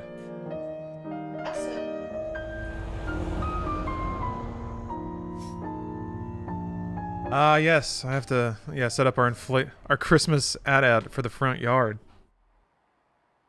That's always fun. I think I set the AI to family difficulty by default. Ooh. That means the game will be there for you for life. Life. I keep remarking, it is unique for all the celebrities that have unique voices. There aren't really a lot of people who do impersonations of Vin Diesel. I don't know that impersonations are even much of a thing anymore. That used to be such like a shortcut to comedy. Person sound like other person. They don't really do. I don't know. Do people do impersonations of YouTubers? Surely they do, right? XQC and PewDiePie. Christmas Falcon. Yeah. I see. Want to put it on the roof? No, that was a test. I mean, maybe if I see it. Oh, okay. Well, I'm gonna go look at that photo then. Actually, I have to use the restroom, so I'll be right back. Alright, when last we left me, I just won a sweet race in my cool Volkswagen Golf. My life's ambition fulfilled.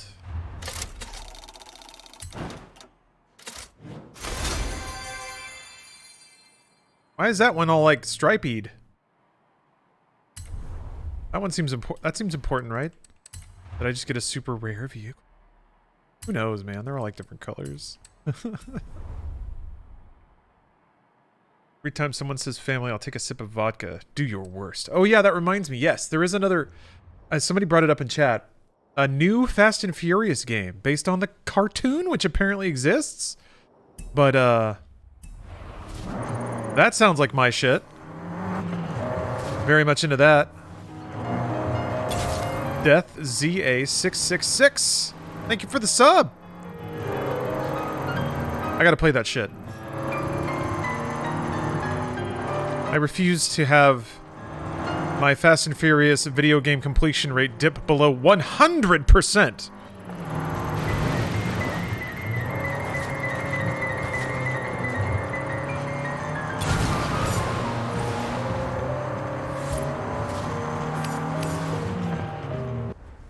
Ready for a new adventure? Tried the Eliminator yet? Oh, the like Battle Royale thing?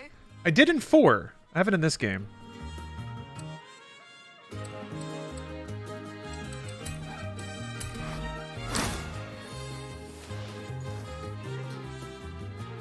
told me to prepare. I know, right?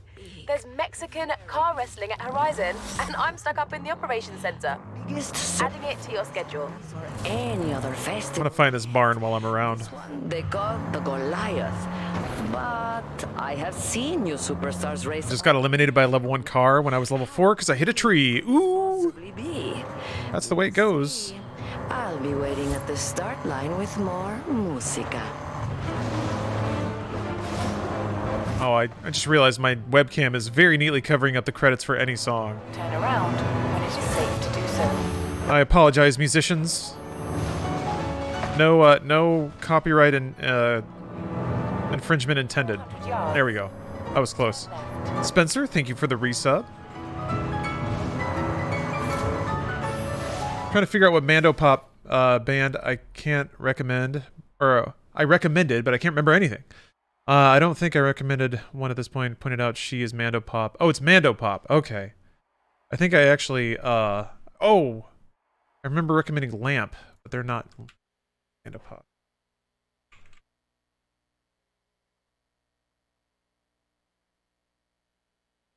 Okay.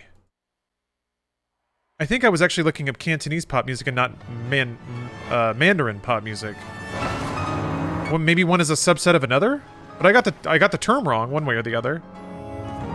I'll have to look this up. I have the Wikipedia article for Mando Pop pulled up, so I'll be doing some rooting around. But I appreciate it. I mean, you've already helped by telling me the right term in the first place. So thank you. This is very exciting. I really like that sound. She, that is. And haven't found a whole lot else like it. There is future funk. Why is that? There is future funk. There is city pop, which is sort of similar, but not quite the same thing. You're all about metal right now? Nice. It's always fun to just have like kicks, you know? Just get really into one thing and look into the scene, do some research.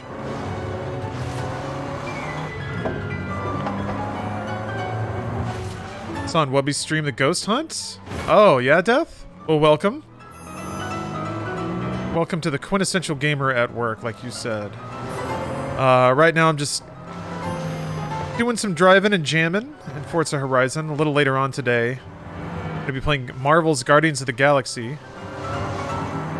which is not only an awesome game, but they're also sponsoring me. That makes them extra awesome. So anyone that gives me money is a friend of mine.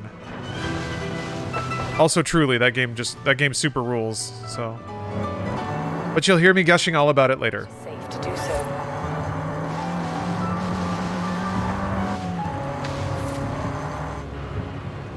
Is that it? Maybe that's it.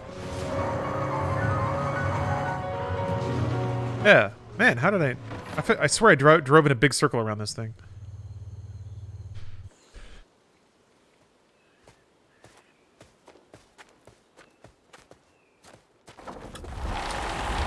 Whoa! No wonder those American collectors wanted this. The Viper? It's a Viper. Yeah. The ACR, I think. Somebody gave me a poster for the Dodge Viper. Almost impossible. And I wasn't like into cars. It was a birthday gift.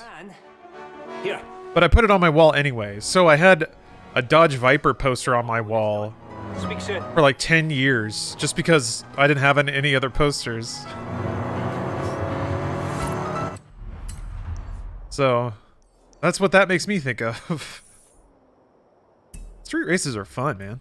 Turn around when it is safe to do so.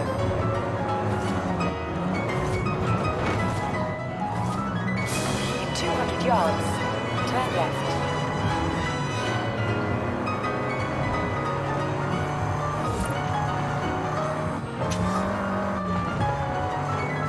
Yeah, didn't everyone have a poster of a Viper? They come in the mail. It's another speed zone. And a fast travel sign. Don't mind if I do. Oh, it's drift. Shit. I mean, either way, that wasn't a good start.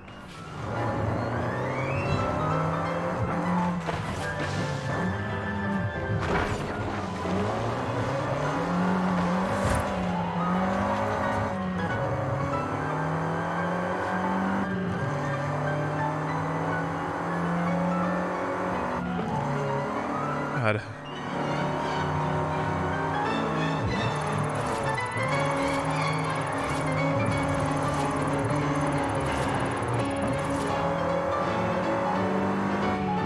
You have arrived at your destination. Whatever.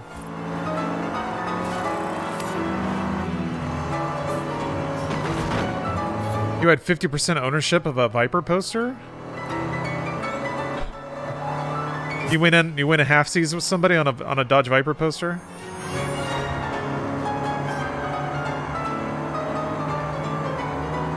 I have a Lamborghini Countach and a Ferrari Testarossa. Funny thing is those cars were way outdated when I got the posters. They're classics. Were they gifts too, or did you just buy them? Like today feels like I'm gonna treat myself. Alex asked about the classic off-roader. One half-seas with a buddy at a Scholastic Books Fair in 5th grade. That is so great. So wait, did you have to roll up the poster and bring it to school and trade it off? Because I feel like the first person to take it home probably just got to keep it.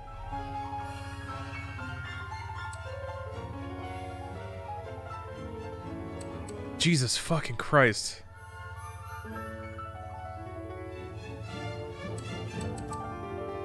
I'll take the weeb car. Thank you very much.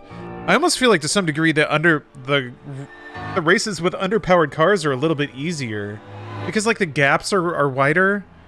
Like you miss a quarter of a second, or you hit the gas a quarter of a second late on a super powered car, and it translates to so much distance and space. I guess theoretically you could make it up that much too, but Audi A10, the V10 model was my dream car. Is it not anymore? Or did you get it and then, or maybe you've learned about it. Maybe it's not worth owning anymore. Everyone has a midlife crisis. There's always time. Maybe man, maybe my, what the hell, Uggo? What's going on, brother?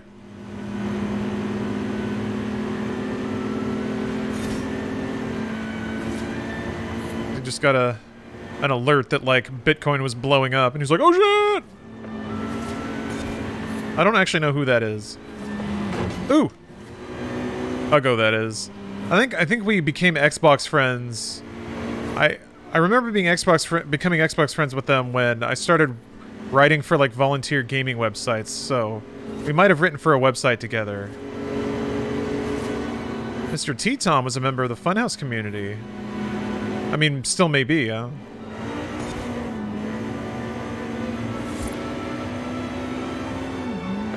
Oh, late breaking, late break. Ugh.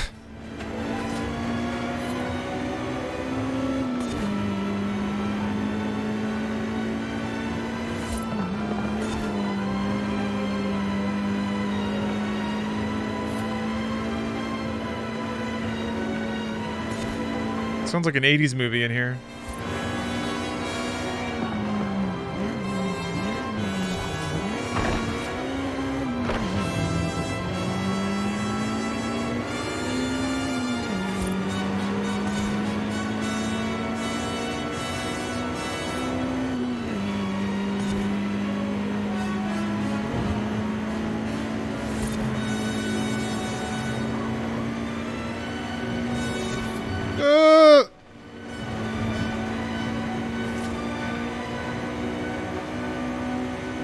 Yeah, it seems like the interjection of random civilian cars kind of works to your advantage.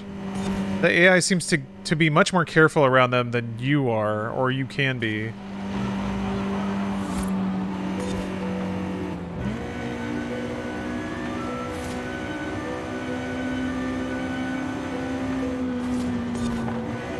They did a good job with the map, yeah? I am from Latin America. Hold on. I have to read your message in bits and pieces. Lived in Mexico. This is spot on. It gives me childhood flashbacks on the road at night. Oh, that's great. I love that. I love it when it's like it captures the essence of something, maybe not even the literal form of it, but the spirit of it. That's certainly like Rockstar with Los Santos and Los Angeles. Give me a little flash. Give me a little bleep.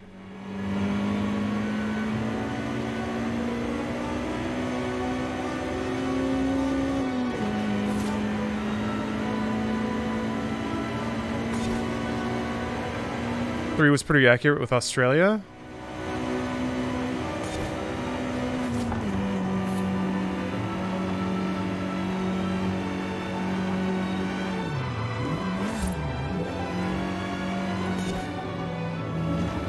Australia is a beautiful place. Seen the west coast of South Africa. I'm from there, it's beautiful. You know what? I can't say I have. It does sound beautiful, though. One of those, like, you're beholding the world kind of things. Or like being in South Europe and being able to look over and see Africa.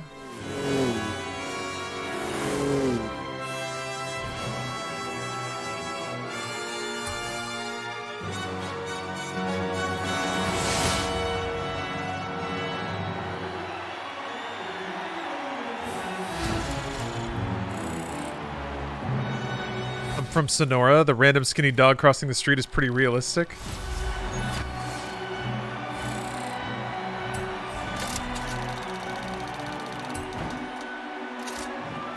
I could almost be confused. Blue Metallic Crow, thanks for gifting out a sub.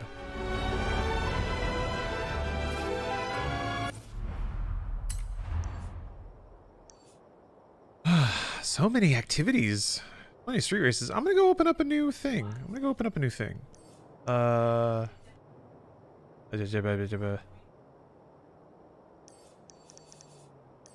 This, right? Yes.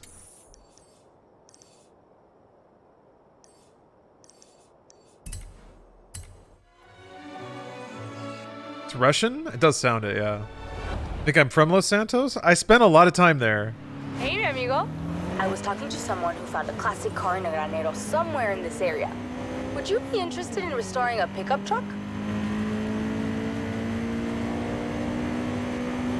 I do consider myself very blessed for the amount of time I was allowed to play Grand Theft Auto Online for work. I mean, to begin with, I used to just test it off hours because I spent all day editing videos, and then I would test maps at home. And then eventually, the grandest grift of all was that I was allowed to test maps on the clock. Adjiju.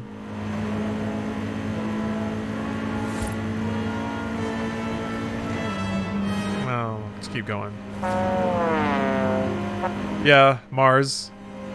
Really, all you need left is, like, Ride of the Valkyries, really. That's probably in the game. Arrive at your destination. Thus spake Zarathustra. In terms of your, like... The 1812 Overture? I was thinking about all the big bombastic pieces. Using a wheel. Nope. X-Backs, which actually... I actually never plugged in. Let me do that. I'm missing out on all my rumbles.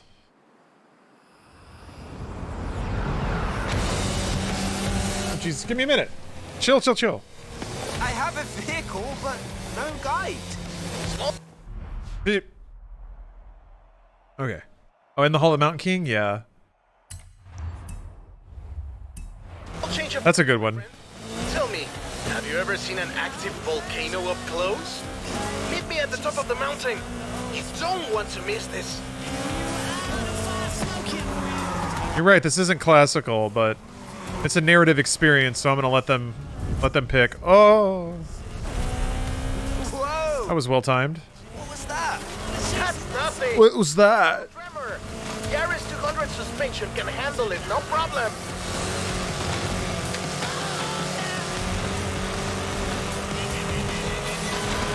My friend, there is a lot of smoke coming out of this volcano. You might want to get up here pronto. Boss, got it. On my way.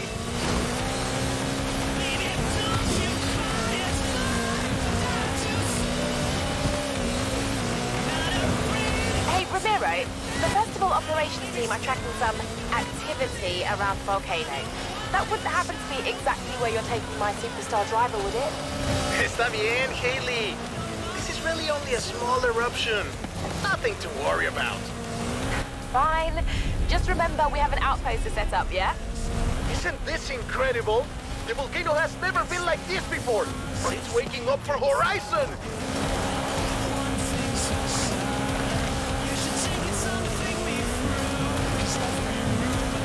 Ooh, what the hell was that? Like a steam vent? When you reach the top, we should do our tests and then get out of here, my friend. The vaca is waiting and I think the volcano is getting angrier. Angelica Garcia coming to you live from the Horizon chopper. We're flying high over Mexico to see one superstar driver take on the fury of the Gran Caldera volcano. Don't go anywhere. Looks like you're attracting the local news. You're on TV. It looks safe, but there's vapor everywhere. This expedition looks to be heading straight to the active crater of the volcano. This might be the most rock and roll thing ever. We'll be back soon. Not dead.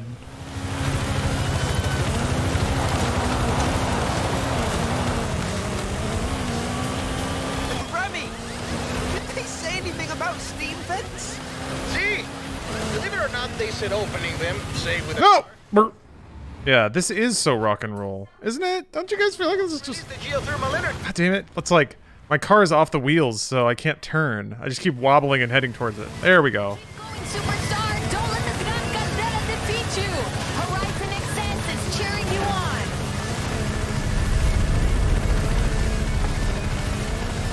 Keep wobbling back and forth, too. Keep, like, overcorrecting my counter steer. Copy that. Feel free to turn on the air conditioning. After those Dwayne Johnsons, I'm trying. That can be challenging.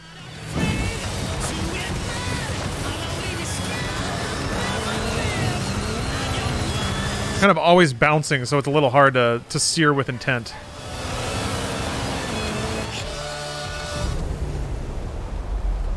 You made it! Bien hecho! Do I get to outrun a lava flow? That'd be cool. In fact, here are some things she wants us to do up here. For science, you know?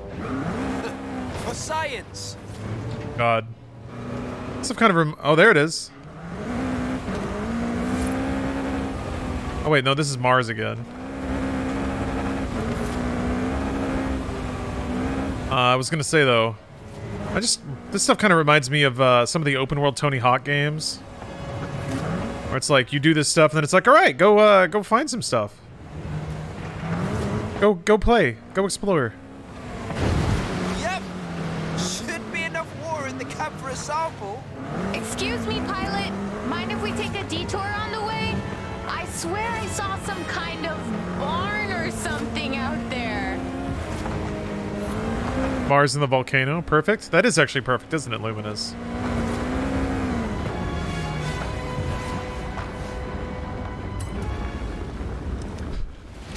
What? I'm perched. Yeah, Kelly, you can... The game has a bunch of pre-programmed names that you can pick from, and shockingly, Lawrence is a pickable name, so they have vocal lines for it. There's a ton of names in there. There's like names and nicknames.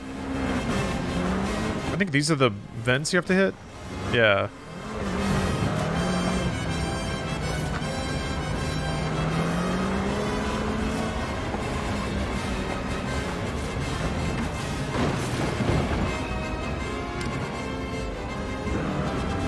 Oh, Kelly's there too? Nice. Yeah, Bort. Bertram, Barclay.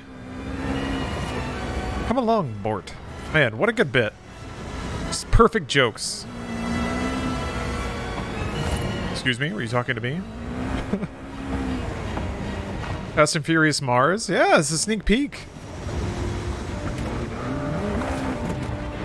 What would Lawrence be in Spanish? Lorenzo. Probably with a Z. Parkour.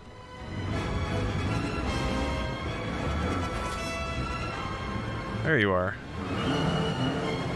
Probably not how the geologists do it, but...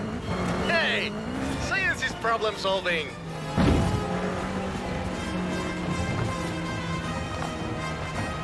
You want me to get out of my chicken suit? What's your problem? What's your problem? Yuck. Yeah, stairs. Probably like that, I would guess. Suited and booted. Come at me, science. I fucking love science. Did you know that the sun is the size of approximately one sun? Ugh, I just fucking love science. I promised I'd show you an active volcano up close. Now, I think the show's over. Yep, that's enough playing with fire for one day. Cool. Oh, Jesus. That's the shifter? Oh, that was a big one. I think the volcano is telling us we've overstayed our welcome. Man, driving something like this would be so fun. I'll see you at the boat ramp. It's so zippy and rooted to the ground. Oh! Don't look back! Trying my best.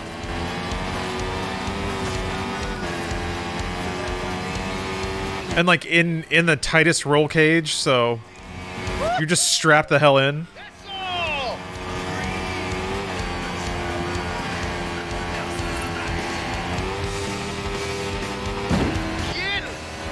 The volcano. Sequential shifting? Handle some real Baja racing, my friend. What is sequential shifting? No, an old Baja circuit that would be perfect.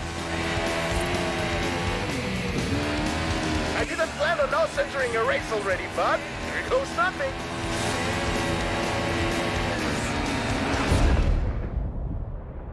And we're into the final now. Oh, but what's this? Some new competitors coming to the arena.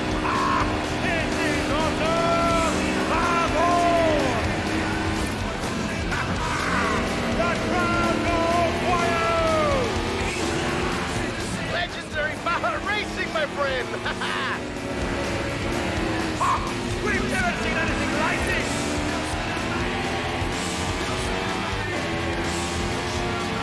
And they go across the finish line.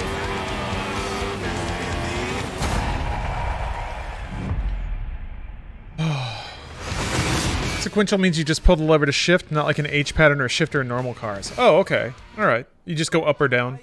Limits you to next or previous gear. Only for... only it's super fast manual transmission. Alright. Yeah, like bikes. Motorcycles. My friend, those run once a year. We get to do this every day. Ooh, Mega Fart Dad. You know how to make it. Thanks for paying forward your sub. To Horizon Baja. Appreciate the gifts. You're right, King Egg.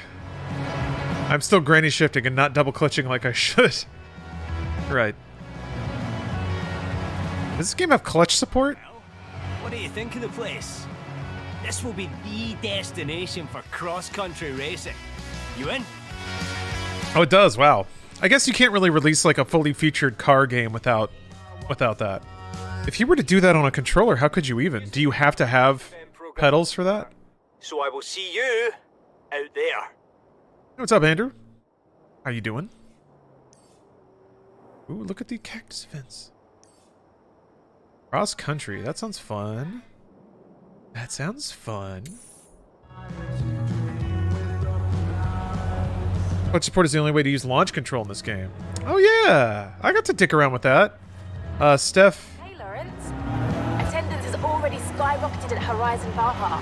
Guess That is so far away. dreamed of coming here. Keep bringing them in, superstar.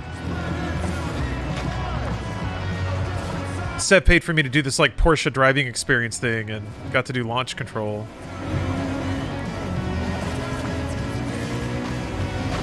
That's fun. The first time, I think, like most people, you get a little scared and you let off the gas. It's When it is safe to do so. amusingly difficult to force yourself to floor it.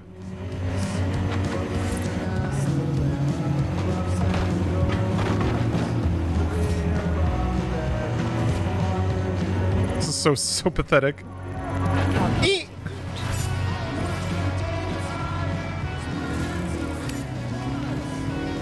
Whatever. I was here, I did it. Top 100%.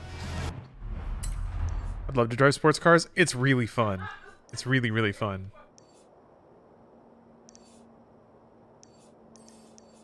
Let's see here. I want to do cactus. Cross-country circuit.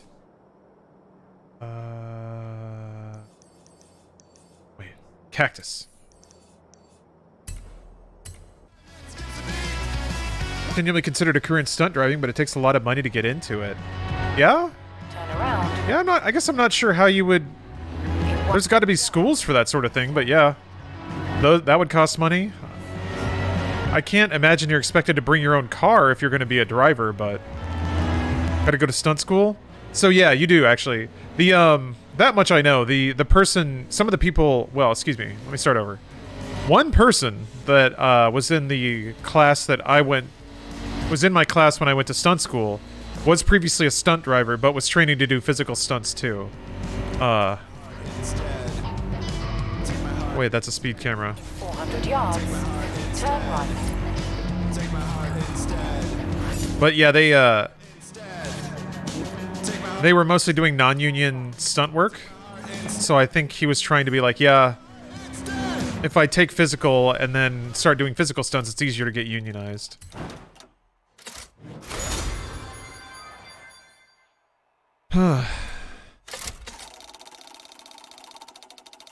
Those are pleasing clickety-clicks. 200 yards. Turn right. I mean, I don't... I guess I'm speaking out of my depth, but... In 100 yards. It wasn't too bad, doing physical stunt school. I don't know if driving a stunt school would be more prohibitively expensive, but you should definitely check it out. Were you planning on a stunt career? No. Realistically, Hey Horizon, who wants to spend a weekend in the... There are people far more physically talented than me and far younger than me and have far more connections than I do. So that if I were like 22 and dedicated to it, maybe, but I'm pretty happy streaming. That's so cool. You two deserve it was always just a hobby, and Steph knew that. I always had a fascination with stunt performance. You know, like any good red-blooded dude, really like action films, but had a respect for the performance of them and the sort of illusion of action, which is also why I really like professional wrestling. It turns out it's nearly the same thing, stunt performance and wrestling. Oh, you've only been driving for 4 years? Well, you know, whatever. People drive their whole lives and they're still shitty at it, so... But yeah, Steph knew that I really liked stunt work and stunt performance, so she paid for me to go to stunt school as a Christmas gift a couple of years ago. And then we did we came back and filmed House of Pain right after that. Did the Super Dave Osborne cartoon show tempt you like it did for me? No, not that really.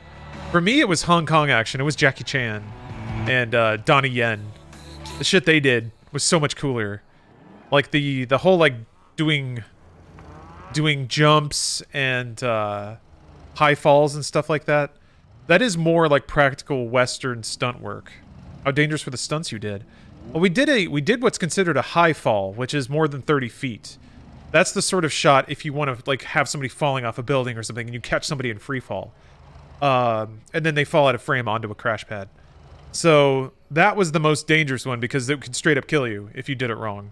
If you went head first or didn't hit on your back, yeah, you could injure or paralyze yourself. Did you ever take up martial arts? I was actually talking about this before. Yeah, I've practiced several martial arts. I even earned a black belt in Japanese jiu-jitsu, but that was a long time ago. I'm a little rusty. Yeah. No, my stunt school stuff happened right before House of Pain. As in, I like got back and the next day we started doing House of Pain, and I was like sick and injured going into House of Pain. I bring that up because I want sympathy, but it was still a really fun documentary to do, and I really want to do more professional wrestling. It's fun, but man, it's so intimidating. Yeah, King, I volunteered for it, so it's like, it was all about James, and I was lucky enough to be included. I'm glad that they were willing to include me.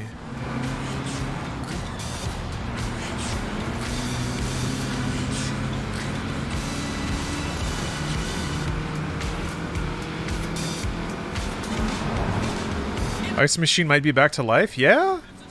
Time for some refreshing beverages. Jesus.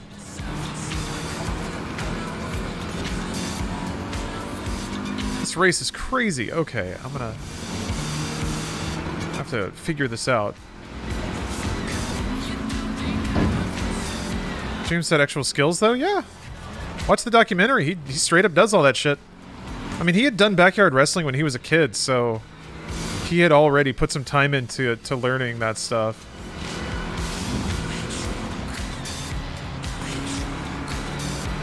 But yeah, no, James did straight up shit. He did a frog splash off the top rope. That's like off the top rope, landed directly on his like on his stomach, on his front. That is not easy to do. That hurts a lot. It's very high. It's one thing to like look at a ring and be like, okay, the ropes are there. But if you stand on that and jump off, like you jump, you don't just fall off, you jump off, which gives you more height. And then you just fall like splattered directly on the mat. Like that's a real hit. Does it hurt if you do it right? Like no getting around it. Yeah, it hurts every time. The best you hope for is either be riding so high on adrenaline you don't feel it, or you do it so right that it's the right kind of sting. Like you can Jesus Christ. I fucked that up real bad. Yeah, just like Wolverine. It's exactly like Wolverine. You can get used to certain kinds of pain. And you can sort of desensitize your brain to those kinds of pain. It's weird. It's like you train yourself to know that kind of pain is passive. And then you just kind of like it takes away the fear. If you know that a certain kind of pain is not going to kill you and it's not even going to really injure you, it just hurts like a motherfucker. That's the idea. That's the kind of pain, that's the best kind of bump, is when it fucking sucks, but it goes away quickly. And certainly, like, if people are cheering and, like, enjoying what you're doing, that honestly, like, makes it so you don't really feel it if you're performing. Now, in training, if you're just doing it on your own, if you're practicing or taking multiple bumps in a row, yeah. Plus, there's a difference between taking, like, a wiener bump and, like, really selling a bump. In how you position your body in the air, how you hit the mat, the sound you want it to make. Oh, same with tattoos, diminishing returns on pain. Yeah, yeah. Definitely don't mean to make it, try not to be like, you just have to be a hard ass. It's just like, it's legitimately how the brain works. It's kind of neat.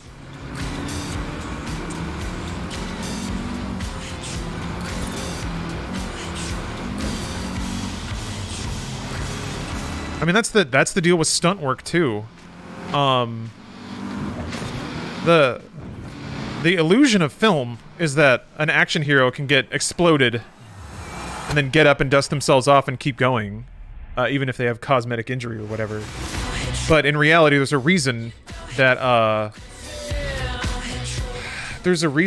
you use a different stuntman than your lead actor. It's because they get injured doing shit because they're actually doing the thing or doing something close to it. So there's a what I always considered like a I almost have enough credits. There's a self-sacrificial aspect to professional wrestling and stunt performance.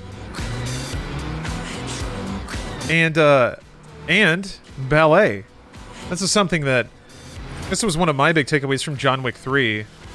All the imagery they showed of, like, the coins, two sides of the same coin, and the fact that he was surrounded by, like, Russian ballet dancers, showing, like, what they do to their bodies for the sake of art.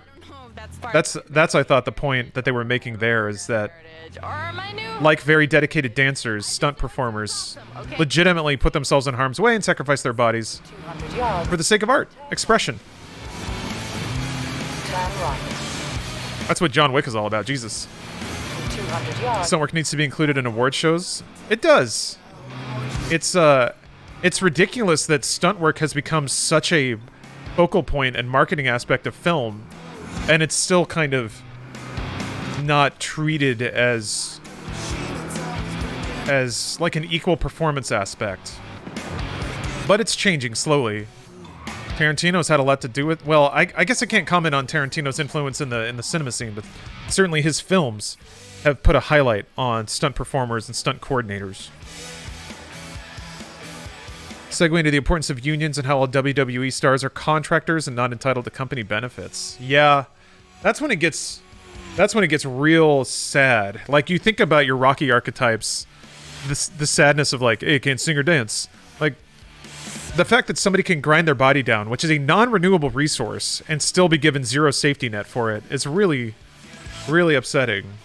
And it puts people in very uncomfortable positions.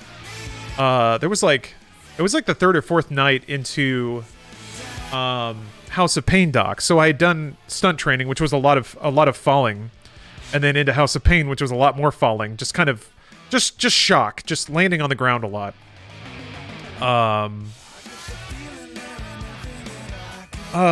It was getting to where, like, by near the end of it, I needed to take like some ibuprofen to go to sleep.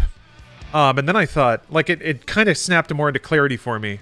How if that was my livelihood, and to earn money, I had to get up and ask that of my body. It's pretty easy to see why, you know, prescription pain medication starts to become a thing. If I had cosmetic pain that I could make go away, it seems like it could very easily become like I'll just do this to get through this show, and then like, well, if I do this extra show, I'll make this money on the weekend. I could see it. I could see it all right in front of me. How sad that would be. I have a few friends that wrestle in AEW, and they all say that after any match, they basically all go right to the dock backstage for ice and stretching to deal with any pain. The headspace is there will be pain. You will get hurt. The question is at what point it'll be too much for you to push through. Yep. That's I mean, you're the closer source of knowledge to that than me, but yeah, it's tough when you fully understand the magic trick to keep being part of that. Like, I'm sure a lot of people get drawn to it for the fantasy, right? The idea that you can flip around and be muscular and do all this shit without getting hurt. But yeah, it really is about, it's not about doing it for free. It's about how much can you reduce the cost, kind of. Anyway. Dark Side of the Ring is a great documentary on wrestling. Yeah, there seems to be more awareness of it now, which is good. I guess now that I think about it, the Black Swan, the Wrestler sort of duo of films highlighted these issues as well. Although I have to admit, I haven't seen Black Swan yet. Get comfortable being uncomfortable? That's part of it, yeah. That's the thing, like, wrestling is such a, it's such a body language sport, too. You're not allowed to wince. That sucks. Like, it ruins the illusion completely. You have to hit the mat with gusto, and then sell the fake kind of pain, not the real kind of pain. People don't want to see somebody, like, hit the mat and be like, oh, fuck. Like, it immediately ruins the mood. So it's part of your performance to not only, like, take the hit, but not only cover up the shock of the hit, but to replace it with something far more entertaining for the crowd to see. So yeah, really, really interesting performance art, professional wrestling is. Ice Machine dead? Oh. Almost. It was a nice dream.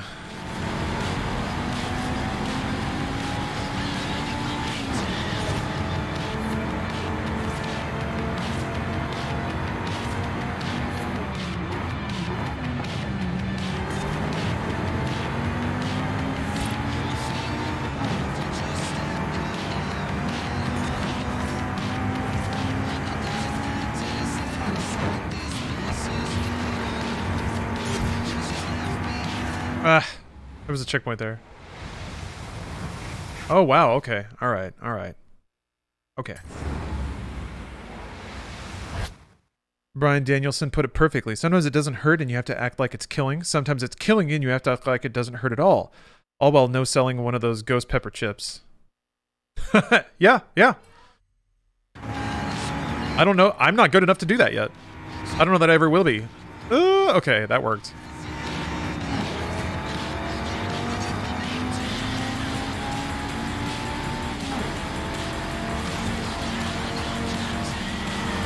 Yeah, it would be I just have to, free up the time. Or I guess that's not the right way to say it. I have to dedicate the time. I have to say no to things. But like, if the option is to go to a Halo LAN party with some awesome people, or go train wrestle, I guess like that's what it's all about. The real champs sacrifice. And I went and played Halo, and it was fucking great. So it's tough. It's tough, and to some degree, this is a very blessed place to be in life. But when there's like not enough time to do everything you want, things won't settle themselves out to happen in a nice orderly sequence so that I can go directly from one thing to the other. Oh! But it's the best possible problem to have in life, I think. Not even a problem, really. It's a logistics. It's just logistic. That's it. Not a problem.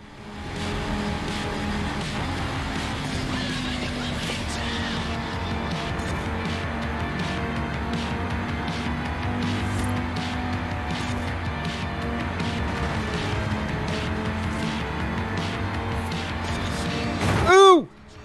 Sorry. Great artists sacrifice for their art, indeed. Any thoughts on young as fuck Olympians who peak at 18? Is it like that in stunt work? No. Because, well, in stunt work you have to body double for all kinds of people in given narratives, so there's not really an age limit on it. Nor are there really restrictions on body type. I mean, I don't know enough to say like that certain ages get ruled out. I think it's more like, I think you'd have well, no, I take it back. I mean, the instructor for my stunt school was like in his 60s or 70s, and was still doing some performance. He was in like the Green Lantern movie. There was like a part where like a military tower blew up, and he was one of the old military guys that like full ass fell down a staircase. He was in the Seth Rogen Mall Cop movie, and Seth Rogen like accidentally whacked him in the head real hard with a foam thing. Maybe I shouldn't have said that, but so stunt performers, all you have to do is sell the stunt for the shot. So if you observe and report, that was it. The instructor was one of the in the like big fight sequence, was one of the like security guards. When Seth Rogen's getting chased by like all these cops, and he just like is running away from him and swatting them and stuff. Actually funny. I haven't seen it, I have to admit. I saw the clips that they showed us. They were just kind of sharing stories about being on set and what being a performing stunt actor is like.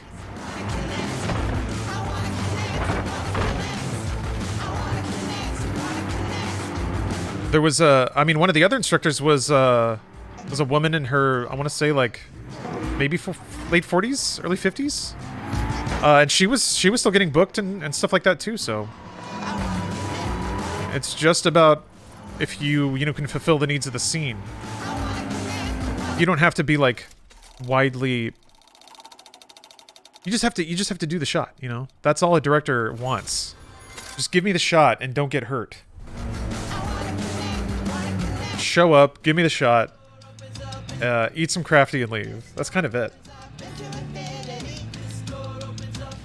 You take your check and you say thank you very much, and you go back to waiting for the next gig. This actually felt pretty fun to drive.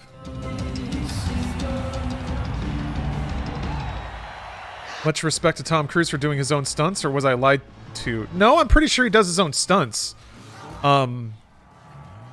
Yeah, that's respectable. It's not practical, but you know, if you're Tom Cruise, you get to choose these things, and he seems like the kind of guy who just really enjoys doing the thing, like living the fantasy. I can see that. I mean, if I had the choice to be strapped to a plane while it took off, I'd say yes. You don't think Tom Cruise can act? Tact. I disagree. I think he's a pretty incredible actor. But yeah, he's getting older. I mean, he got injured filming Fallout. You can see the shot where it happens too. I'm pretty sure they left it in on purpose. where he wrecks his ankle on the side of that building, and then he like kind of limps. Like he finished the shot, because of course he did. But he's not getting younger. And each time Tom slips a disc, it costs the production weeks of shooting time, which is probably has a very easy to calculate real world cost. Millions of dollars.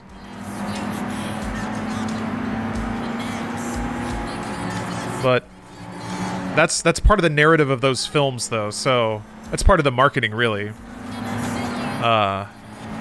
So he's been pretty smart at creating that draw. Oh boy, I was looking at the minimap!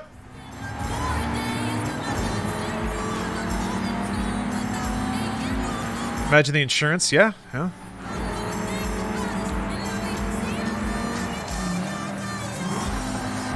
Too hot, too hot. Man, I'm just a mess right now. These are not smooth turns at all. Let's dial up the smooth. This is a fun course, though.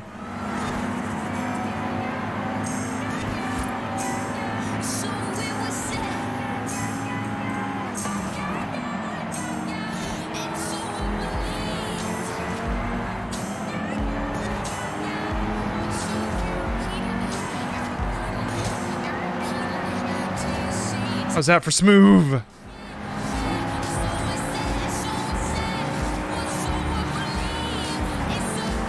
Crap, I missed the shift.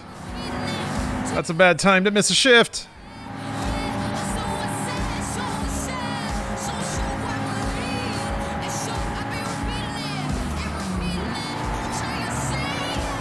This car doesn't like me turning and braking at the same time. I guess most cars don't.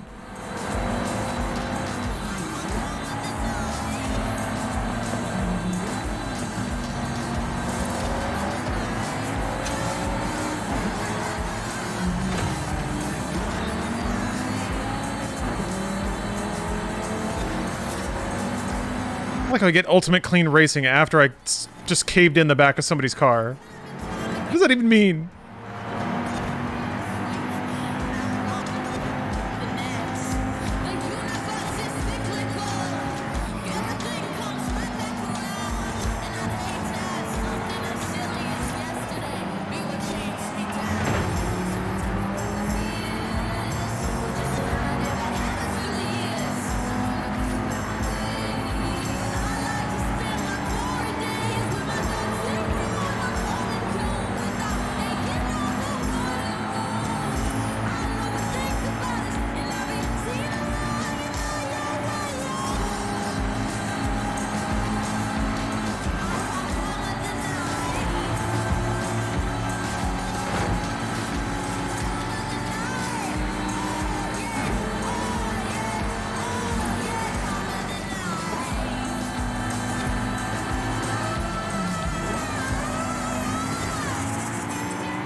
Ooh!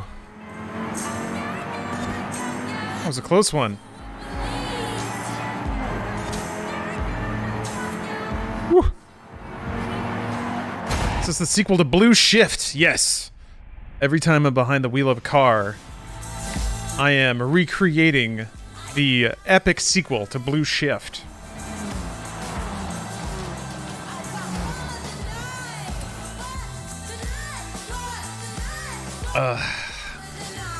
Making that dumb bit was such a One fully restored silly expenditure.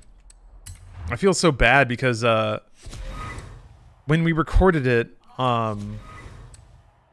we had a shotgun mic to capture audio, and I was like, I'll just use like shitty like room audio. It's fine, whatever. This is supposed to be stupid. But the mic was battery powered and it wasn't flicked on. So the reason that whole stupid thing has overdubbed audio, it ended up being bizarrely a happy accident because it made it way cheesier and stupider. But made it it's because it didn't have any audio the first time around. So not only did I have to re-record the audio, but like I was the one editing that stupid bit too, so I had to drop it all in, and like the edits were super rushed. So it was basically just me sitting down, panic editing something on like a Friday so I could have it ready for the editor. Apex yesterday. I thought it was an anime spoof. It was basically a ripoff of Overdrift. There was an old internet sketch called Overdrift. That's, I think it's pre-Fast and Furious, but it is sort of mocking racing anime and drift culture. I just know you gotta expand that place soon. Hold on, I'm gonna watch Overdrift after I do this speed zone.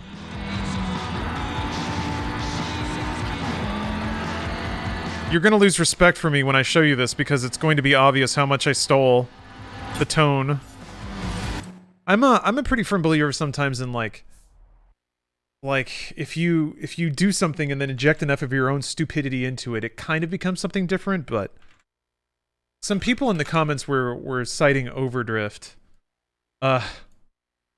when I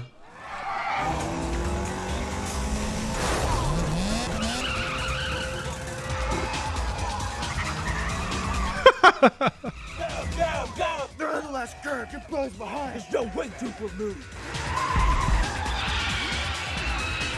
Come on, Duke. I'm going for it. like the shots of the shifter, I mean, I've never seen this before. He's actually doing it. going into drive. I'm drifting way too hard. No, I gotta do it.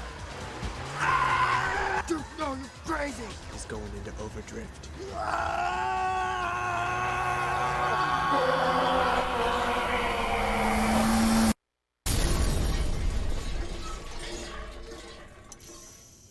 You forgot about Overdrift? I think it's one of those things that everyone saw and maybe people forgot. Because, yeah, this is like early, like pre-YouTube internet shit. It's called archaeology, Gramps. Someone's got to pay the bills around here. The Kagamuras are a family of drifters. Your brother understood that. I saw my brother die. They never found the body. He took the ultimate drift into another dimension. Fairy tales and magic, old man. This is Dr. Kagamura. Yeah, I'll be right there. Duke threw everything away for the drift. I'm not gonna make the same mistake. Where are you going? If you want me, I'll be in Egypt. Dr. Kagamura, what? So good, Cito. Thank you for the resub. Yes, this is absolutely what I was thieving from wholesale for Blue Shift. Into another world. The dinosaur is the kind of one with the... Yes, Hernandez. But this whole thing seems to be detailing out some sort of prophecy, where one will be able to walk between the two worlds, between the dinos and the drift. And then there's this symbol. Hernandez. Oh, yes. I need you to carbon date this right away. I'm going back to the States. Blake Kagamura. Toshi Fumiyaki, my brother's arch rival. Disappearing doesn't count as winning. Your clan still owes me a race. Didn't you hear? I don't race anymore. We'll see about that. I don't have time for this.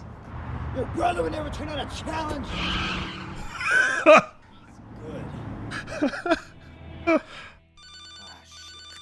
Dr. Kagamura here. Dr. Kagamura, you're not gonna believe this. That necklace, it day back around. Time of the dinos? Hey. I thought as much. Thanks, Hernandez. Dino time. Brother. Everybody wants me to be you, but I can't. I give everything just to see your face. Who's there? Hey, bro. Brother? In the scales. But I saw you die. No, I just drifted so hard I crossed over into the D dimension. But that's just a myth. No, it's real. And we're all dinos here. Everyone drifts all the time. It's impossible to drive straight. We don't have much time. We need your help over here. You have to fulfill the prophecy and become the one who can walk between the two worlds. But I don't know how. Don't worry, Blake. I'll be watching over you, just like I've always been. Impossible to drive straight. Duke out! Brother! Yeah, I've seen Kung Fury. Who is this? Notice anybody missing? If you want to I don't know. I don't know that I could. Like, Kung Fury's good. Maybe I should watch it again. Nothing beats Overdrift for me though.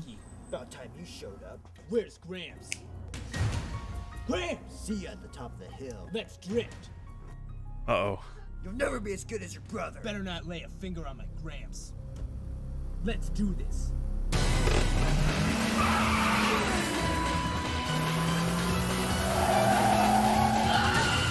I was always curious about the very deliberate choices in Blue Shift. It seemed thoughtfully orchestrated, like there was more to it. I mean, yeah. I love making things that imply more, you know? And I guess in the back of my head, I was hoping that I could make a series of stupid bits to cram into gameplays. One step closer. I love you. Thanks. This Dino Bro gave him an energy drink from the past. That's blues out there. Looks like you really are number one. No hard feelings about Gramps. But don't get too comfortable, because one of these days, I'm gonna come and beat you. And I'll be ready. Where are you going now, cowboy? I've just got a couple of things I gotta figure out.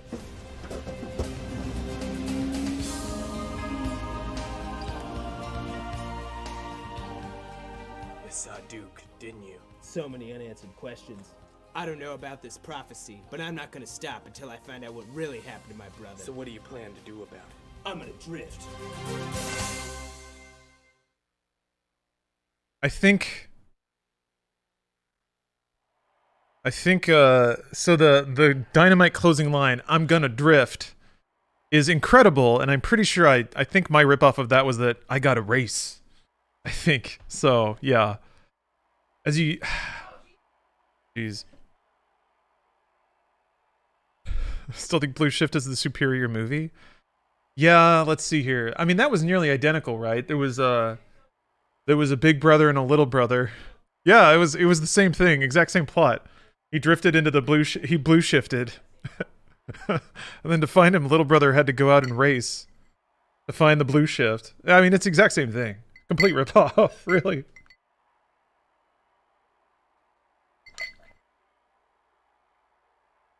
But yeah. That was fun as hell.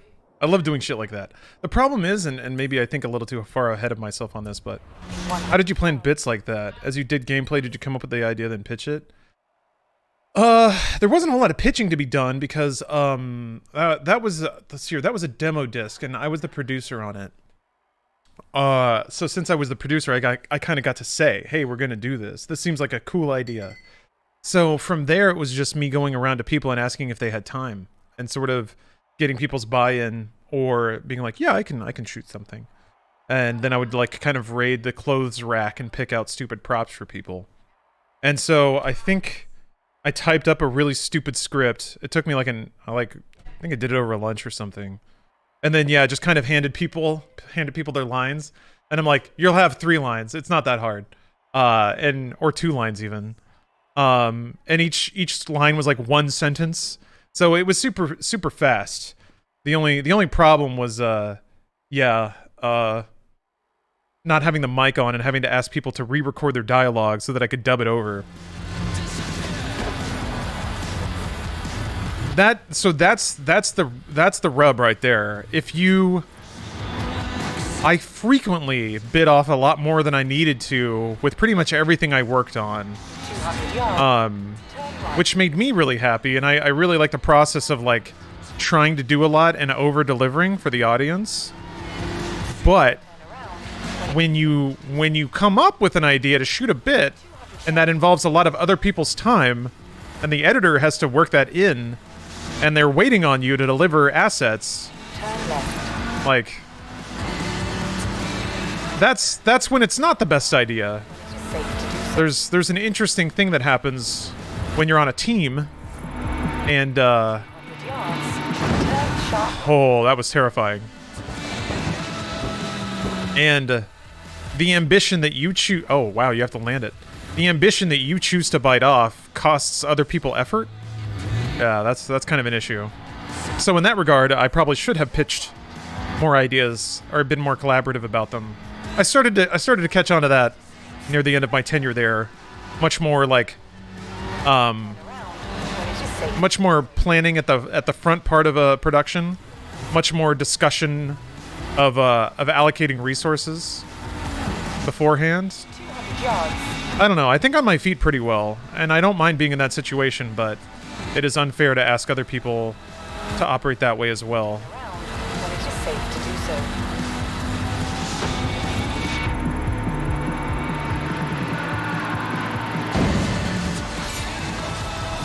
Oh, it's spooked. I didn't really have anything to do with the, with Elise's Neytiri bit.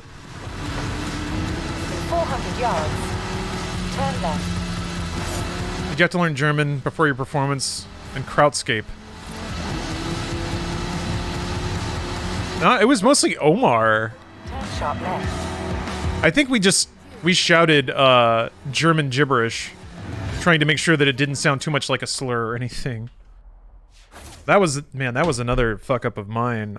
Shot it in the parking lot, and then I was like, oh crap, everyone's license plates are in this shot, and I didn't know what to do.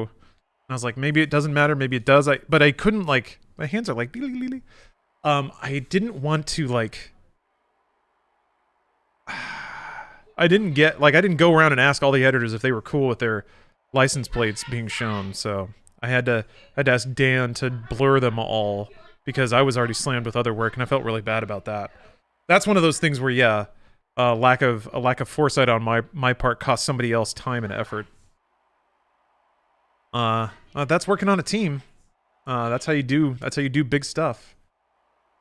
Okay, Steph's playing COD. So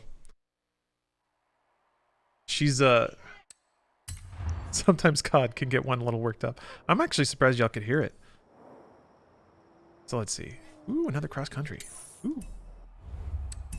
Turn around when it is safe to do so. Yeah, it's been a while since you guys have had the pleasure of hearing Steph scream at things in the background. Strider, so COD Cam will be making a return, but not tonight. Because I'm about to have a sponsored segment, and I don't think they'd be very pleased if I put another video game on top of theirs. Another WRX, alright. You have arrived at your destination. Hopefully that'll make an appearance in some wintertime streams. As long as it returns. It will, don't worry about that. Actually I have to step away for a second and use the restroom. I'll be right back.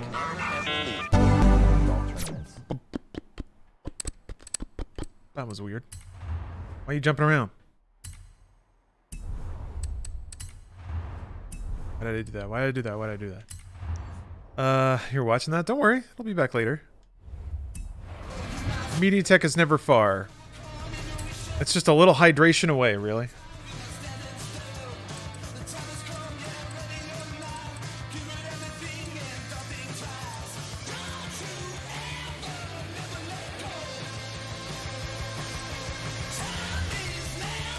Have you thought about putting Overdrift into MediaTek? I ought to. It qualifies, I think. Yeah. There's a sequel too. The sequel doesn't capture the beauty of the original, but it's still good. In my humble opinion. Sorry if that offends you. Sorry if you're offended by my hot opinion. But that's just what it is. I'm not going to sugarcoat it. No one's going to extinguish my light.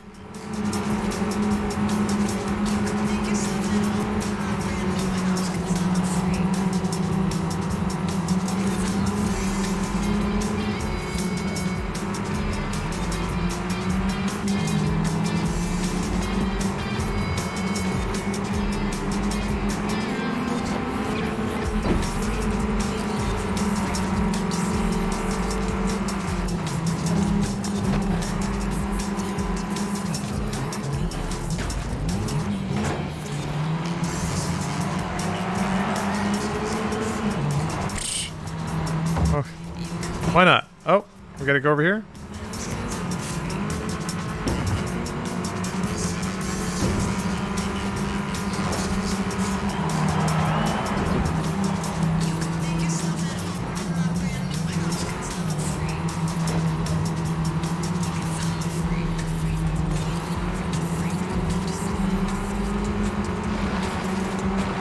Damn it! Move! Bert!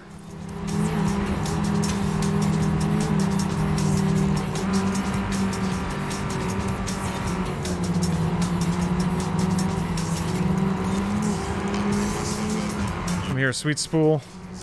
Sorry, but I have to pass you. I respect you, but I also respect the race. 27 minutes, and I'm finally in my 14 duty. Holy fuck! What duty are you doing? I've never had a queue that long. Are you doing like a very specific, way older one?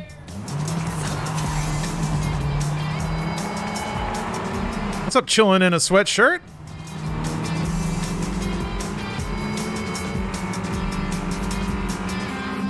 Not much is up right now. I'm just tearing up some asphalt in Forza Horizon. Gonna switch over to Guardians of the Galaxy in a second here. Little hashtag sponsored, little hashtag ad action. But it's still a phenomenal game, so one of the most amazing things that I've had the pleasure of doing since becoming a streamer is like getting sponsored for games that I really like and would play anyway. So that's fun.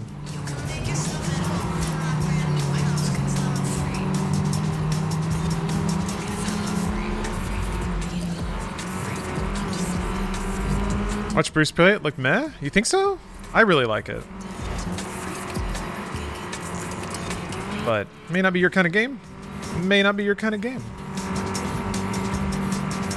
It's alright.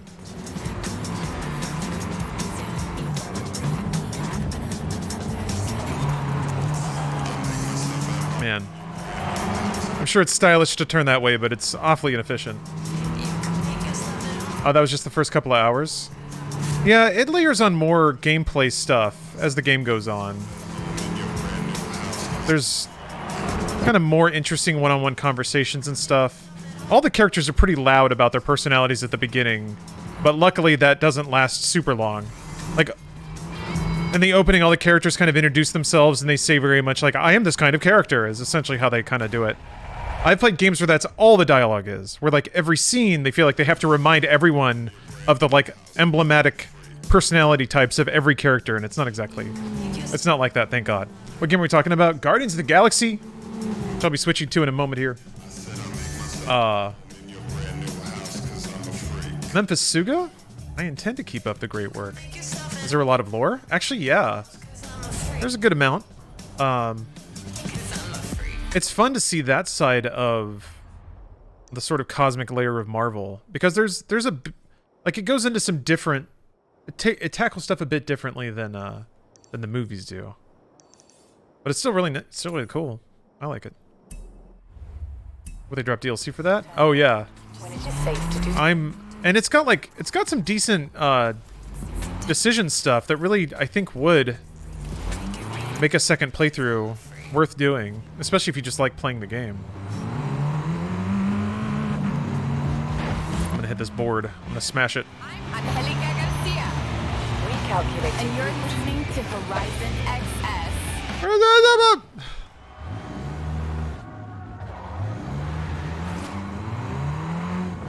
That wasn't very smart.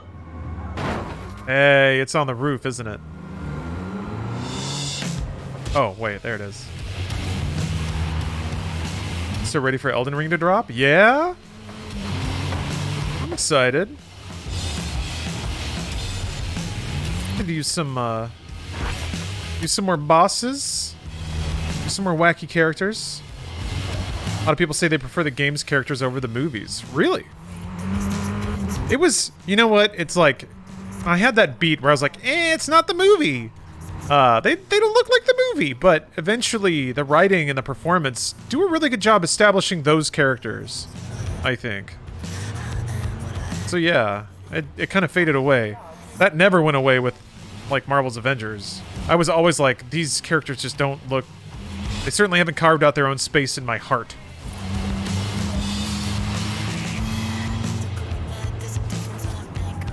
All these... Thought you could hide, huh?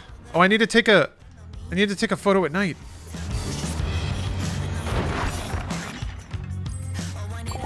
Oops. There's a stigma? Hmm?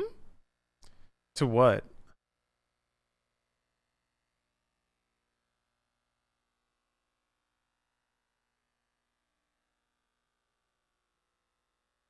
Yeah, Mantis is there. I mean, she has showed up. Mantis has.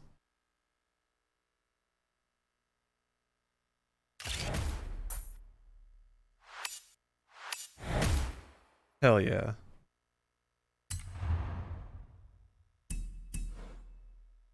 Stick my balls in your mouth. No! Oh, nice.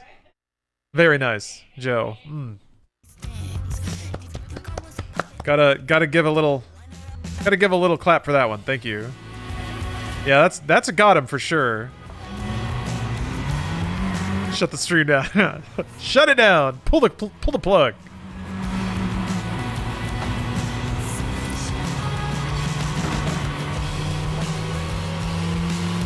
So you played Star Wars. Are you moving on to the next game or going back to Empire at War next time?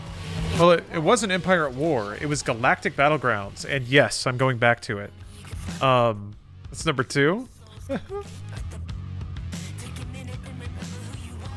Yeah, I don't mind getting got. I don't. It's all for a good cause. But yeah, I have the Republic campaign to play. 7 more maps. I feel like I know what I'm doing now. I'm not nearly as overwhelmed.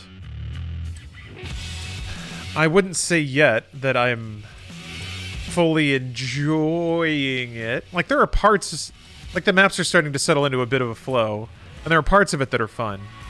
But there are times where I realize I just have to wait. There's a lot of waiting. It's an RTS. That's an old RTS. Hey, Nikki. It's good to see you. I have a Mini Countryman. Yeah, I think I just wanted in a wheel spin. And I'm gonna use my embarrassing anime car.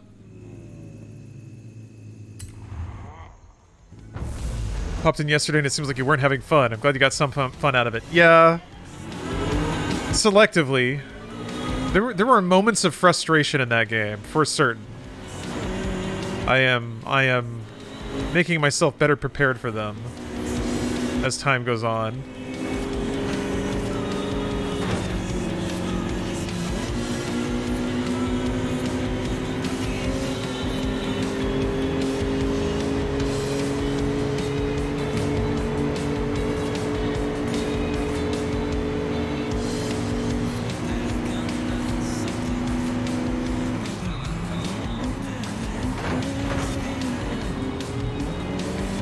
Hey!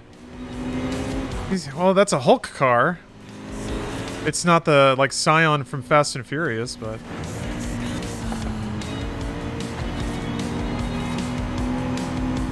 This is one of the few streams you feel really sucked into? Yeah?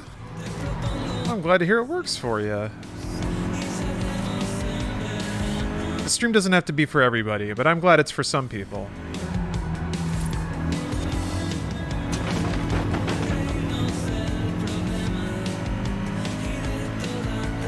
At least someone's getting sucked. That's a positive.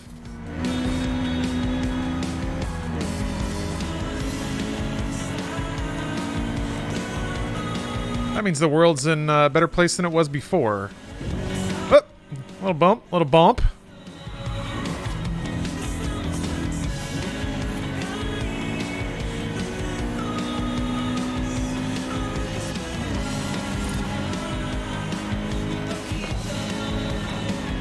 Me looking at the mini-map there.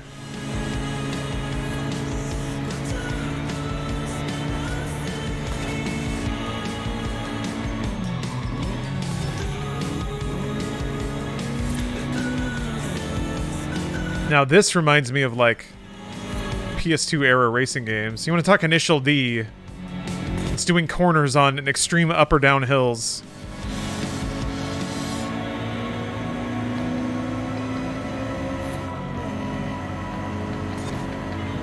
Oh no! Oh no! I'm surprised I can get away with stuff like that. This difficulty was fairly clapping me not too long ago. Brother and I are bored. I think we're going to jump into Dead Island Riptide. Oh, okay. Yeah, that's co-op, right? Dying Light, also co-op game? If you want to smash some zombies. I guess Back for Blood is on Xbox Game Pass, I think.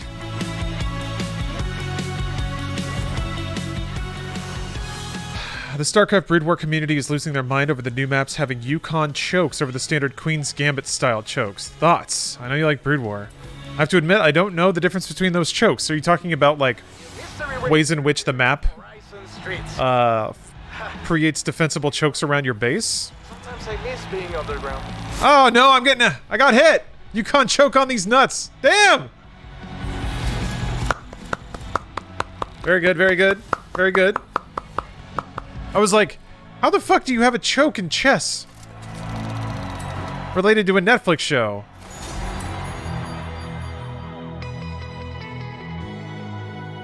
You showed me how, though.